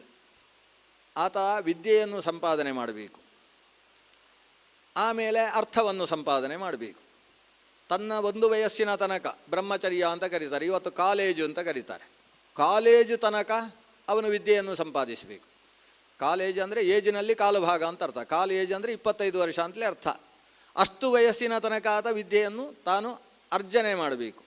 ಆ ನಂತರದಲ್ಲಿ ಅರ್ಥ ಸಂಪಾದನೆಯನ್ನು ಮಾಡಬೇಕು, ಧರ್ಮಾಚರಣೆಯೂ ನಡಿಬೇಕು. ಆದರೆ ಮಹಾಭಾರತ ಹೇಳ್ತದೆ, ಒಂದು ವಯಸ್ಸಿನ ತನಕ ವಿದ್ಯಾ ಸಂಪಾದನೆ, ಆಮೇಲೆ ಅರ್ಥ ಸಂಪಾದನೆ, ಆಮೇಲೆ ಧರ್ಮ ಸಂಪಾದನೆ, ಹೀಗಿಲ್ಲ. ವಿದ್ಯೆ, ಧರ್ಮ, ಅರ್ಥ ಇದು ಕ್ಷಣ ಕ್ಷಣದಲ್ಲೂ ಎಲ್ಲ ಕಾಲದಲ್ಲೂ ಸಂಪಾದನೆ ಆಗ್ತಾ ಇರಬೇಕು. ಆದರೆ ವಿದ್ಯಾ ಸಂಪಾದನೆ ಮಾಡುವಾಗ ಆತನ ಮನಸ್ಥಿತಿ ಹೇಗಿರಬೇಕು ಅಂದರೆ, ನಾನು ಅಜರ. ಅಜರ ಅಂದರೆ ನನಗೆ ಮೃತ್ಯು ಬರುವುದಿಲ್ಲ ಅಂತ ಮನಸ್ಸಲ್ಲಿ, ಜರೆ ಬರುವುದಿಲ್ಲ. ಜರೆ ಅಂತೇಳಿದರೆ ಮುಪ್ಪು, ನನಗೆ ವಯಸ್ಸಾಗಲಿಲ್ಲ ಅಂತ. ಅವನಿಗೆ 88 ವರ್ಷ ಆಗಿದ್ದರೂ ಕೂಡ ಅವ ಭಗವದ್ಗೀತೆಯನ್ನು ಕಂಠಪಾಠ ಮಾಡ್ಬೋದು. 88. ನಮ್ಮಲ್ಲಿ ವಿದ್ಯಾಮಾನ್ಯ ತೀರ್ಥರು ಅವರಿಗೆ ಸುಮಾರು 80 ವರ್ಷ ಆದಾಗ ಚಂದ್ರಿಕಾ ಅನ್ನುವ ಒಂದು ವಿಶಿಷ್ಟ ಗ್ರಂಥವನ್ನು ಇಟ್ಟುಕೊಂಡು, ಎಷ್ಟು ಚಂದ ಇದೆ, ಇದನ್ನು ಕಂಠಪಾಠ ಮಾಡಬೇಕು ಅಂತ ಕೂತು ಕಂಠಪಾಠ ಮಾಡ್ತಾ ಕೂತಿದ್ರು. ವಯಸ್ಸು ಕಂಠಪಾಠ ಮಾಡುವುದಕ್ಕೋ ಅಧ್ಯಯನ ಮಾಡುವುದಕ್ಕೋ ವಯಸ್ಸು ಬಾಧಕವಾಗುವುದಿಲ್ಲ, ಅವನ ಮನಸ್ಸು ಬಾಧಕ ಆಗ್ತದೆ. ಮನಸ್ಸಿನಲ್ಲಿ ಅವನಿಗೆ 88 ಆಗಿದ್ದರೂ ಕೂಡ ನಾನು ಇನ್ನೂ 12 ವರ್ಷದವ ಅಂತ ಮನಸ್ಸಿನಲ್ಲಿ ಆ ವಯಸ್ಸಿಗೆ ಅವ ಬಂದ ಅಂತಾದರೆ ಆವಾಗಲೂ ವಿದ್ಯಾ ಸಂಪಾದನೆ ಮಾಡುವುದಕ್ಕೆ ಸಾಧ್ಯ ಆಗ್ತದೆ. ಅಜರವತ್ ವಿದ್ಯಾಂ ಸಾಧಯೇತ್, ನನಗೆ ಜರೆಯೇ ಇಲ್ಲ ಅನ್ನುವ ಮನಸ್ಥಿತಿಯಲ್ಲಿ ಆತ ಎಲ್ಲ ವಯಸ್ಸಿನಲ್ಲೂ ವಿದ್ಯಾ ಸಂಪಾದನೆ ಮಾಡಬೇಕು. ಅದರ ಜೊತೆಗೆ ಅಮರವತ್ ಧನಂ ಸಂಪಾದಯೇತ್, ನನಗೆ ಮರಣವೇ ಇಲ್ಲ ಅಂತ ಯೋಚನೆ ಮಾಡಿಕೊಂಡು ದುಡ್ಡು ಸಂಪಾದನೆ ಮಾಡಬೇಕು. ಏನಿದ್ರೂ 80, 90, 100 ಅಲ್ವ, ಅಷ್ಟೇ ಅಲ್ವ, ಎಷ್ಟು ಸಂಪಾದನೆ ಮಾಡಿ ಏನು, ಅಷ್ಟೇ ಅಲ್ವ ಅಂತ ನಾನು ತನ್ನ ಮರಣದ ಯೋಚನೆ ಮಾಡಿದರೆ ಏನು ಸಂಪಾದನೆ ಮಾಡಲಿಕ್ಕಾಗ್ತದೆ? ಅವನಲ್ಲಿ ಯಾವ ಕಾಲದಲ್ಲಿ ಮೃತ್ಯು ತನ್ನ ತಲೆಯನ್ನು ಹಿಡಿದು ಯಾವಾಗ ಬೇಕಾದರೂ ತೆಗೆದು ಬಿಡಬಹುದು ಅನ್ನೋ ಎಚ್ಚರ ಇರುವ ಹೊತ್ತಿಗೆ ನಾನು ಯಾವತ್ತೂ ಸಾಯುವವನಲ್ಲ ಅನ್ನೋ ಜ್ಞಾನವೂ ಬೇಕಂತೆ ಅವನಿಗೆ. ನಾನು ಅಮರ ಅನ್ನುವ ಭಾವದಲ್ಲಿ ಆತ ದುಡ್ಡನ್ನು ಸಂಪಾದನೆ ಮಾಡಬೇಕು, ನಾನು ಅಜರ ಅನ್ನುವ ಭಾವದಲ್ಲಿ ಆತ ವಿದ್ಯೆಯನ್ನು ಸಂಪಾದನೆ ಮಾಡಬೇಕು.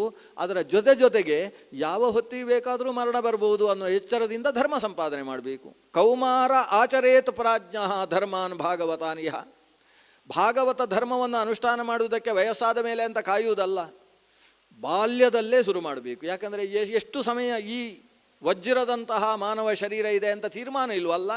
ಇರುವಾಗ ದುರ್ಲಭಂ ಮಾನುಷಂ ಜನ್ಮ ತದಪ್ಯಧ್ರುವಂ ಅರ್ಥದಂ, ಅಧ್ರುವವಾದ ಪುರುಷಾರ್ಥವನ್ನು ಕೊಡತಕ್ಕಂಥ ಈ ಮಾನವ ಜನ್ಮವನ್ನು ಧರ್ಮ ಸಂಪಾದನೆಗೆ ವಿನಿಯೋಗಿಸಬೇಕು ಅನ್ನುವ ಸನತ್ಸು ಜಾತೀಯದ ಪ್ರಾರಂಭದ ಉಪದೇಶದ ಜೊತೆಗೆ ಇವತ್ತಿನ ಅನುಸಂಧಾನವನ್ನು ಭಗವಂತನಲ್ಲಿ ಸಮರ್ಪಣೆ ಮಾಡೋಣ. ಶ್ರೀಕೃಷ್ಣಾರ್ಪಣಮಸ್ತು.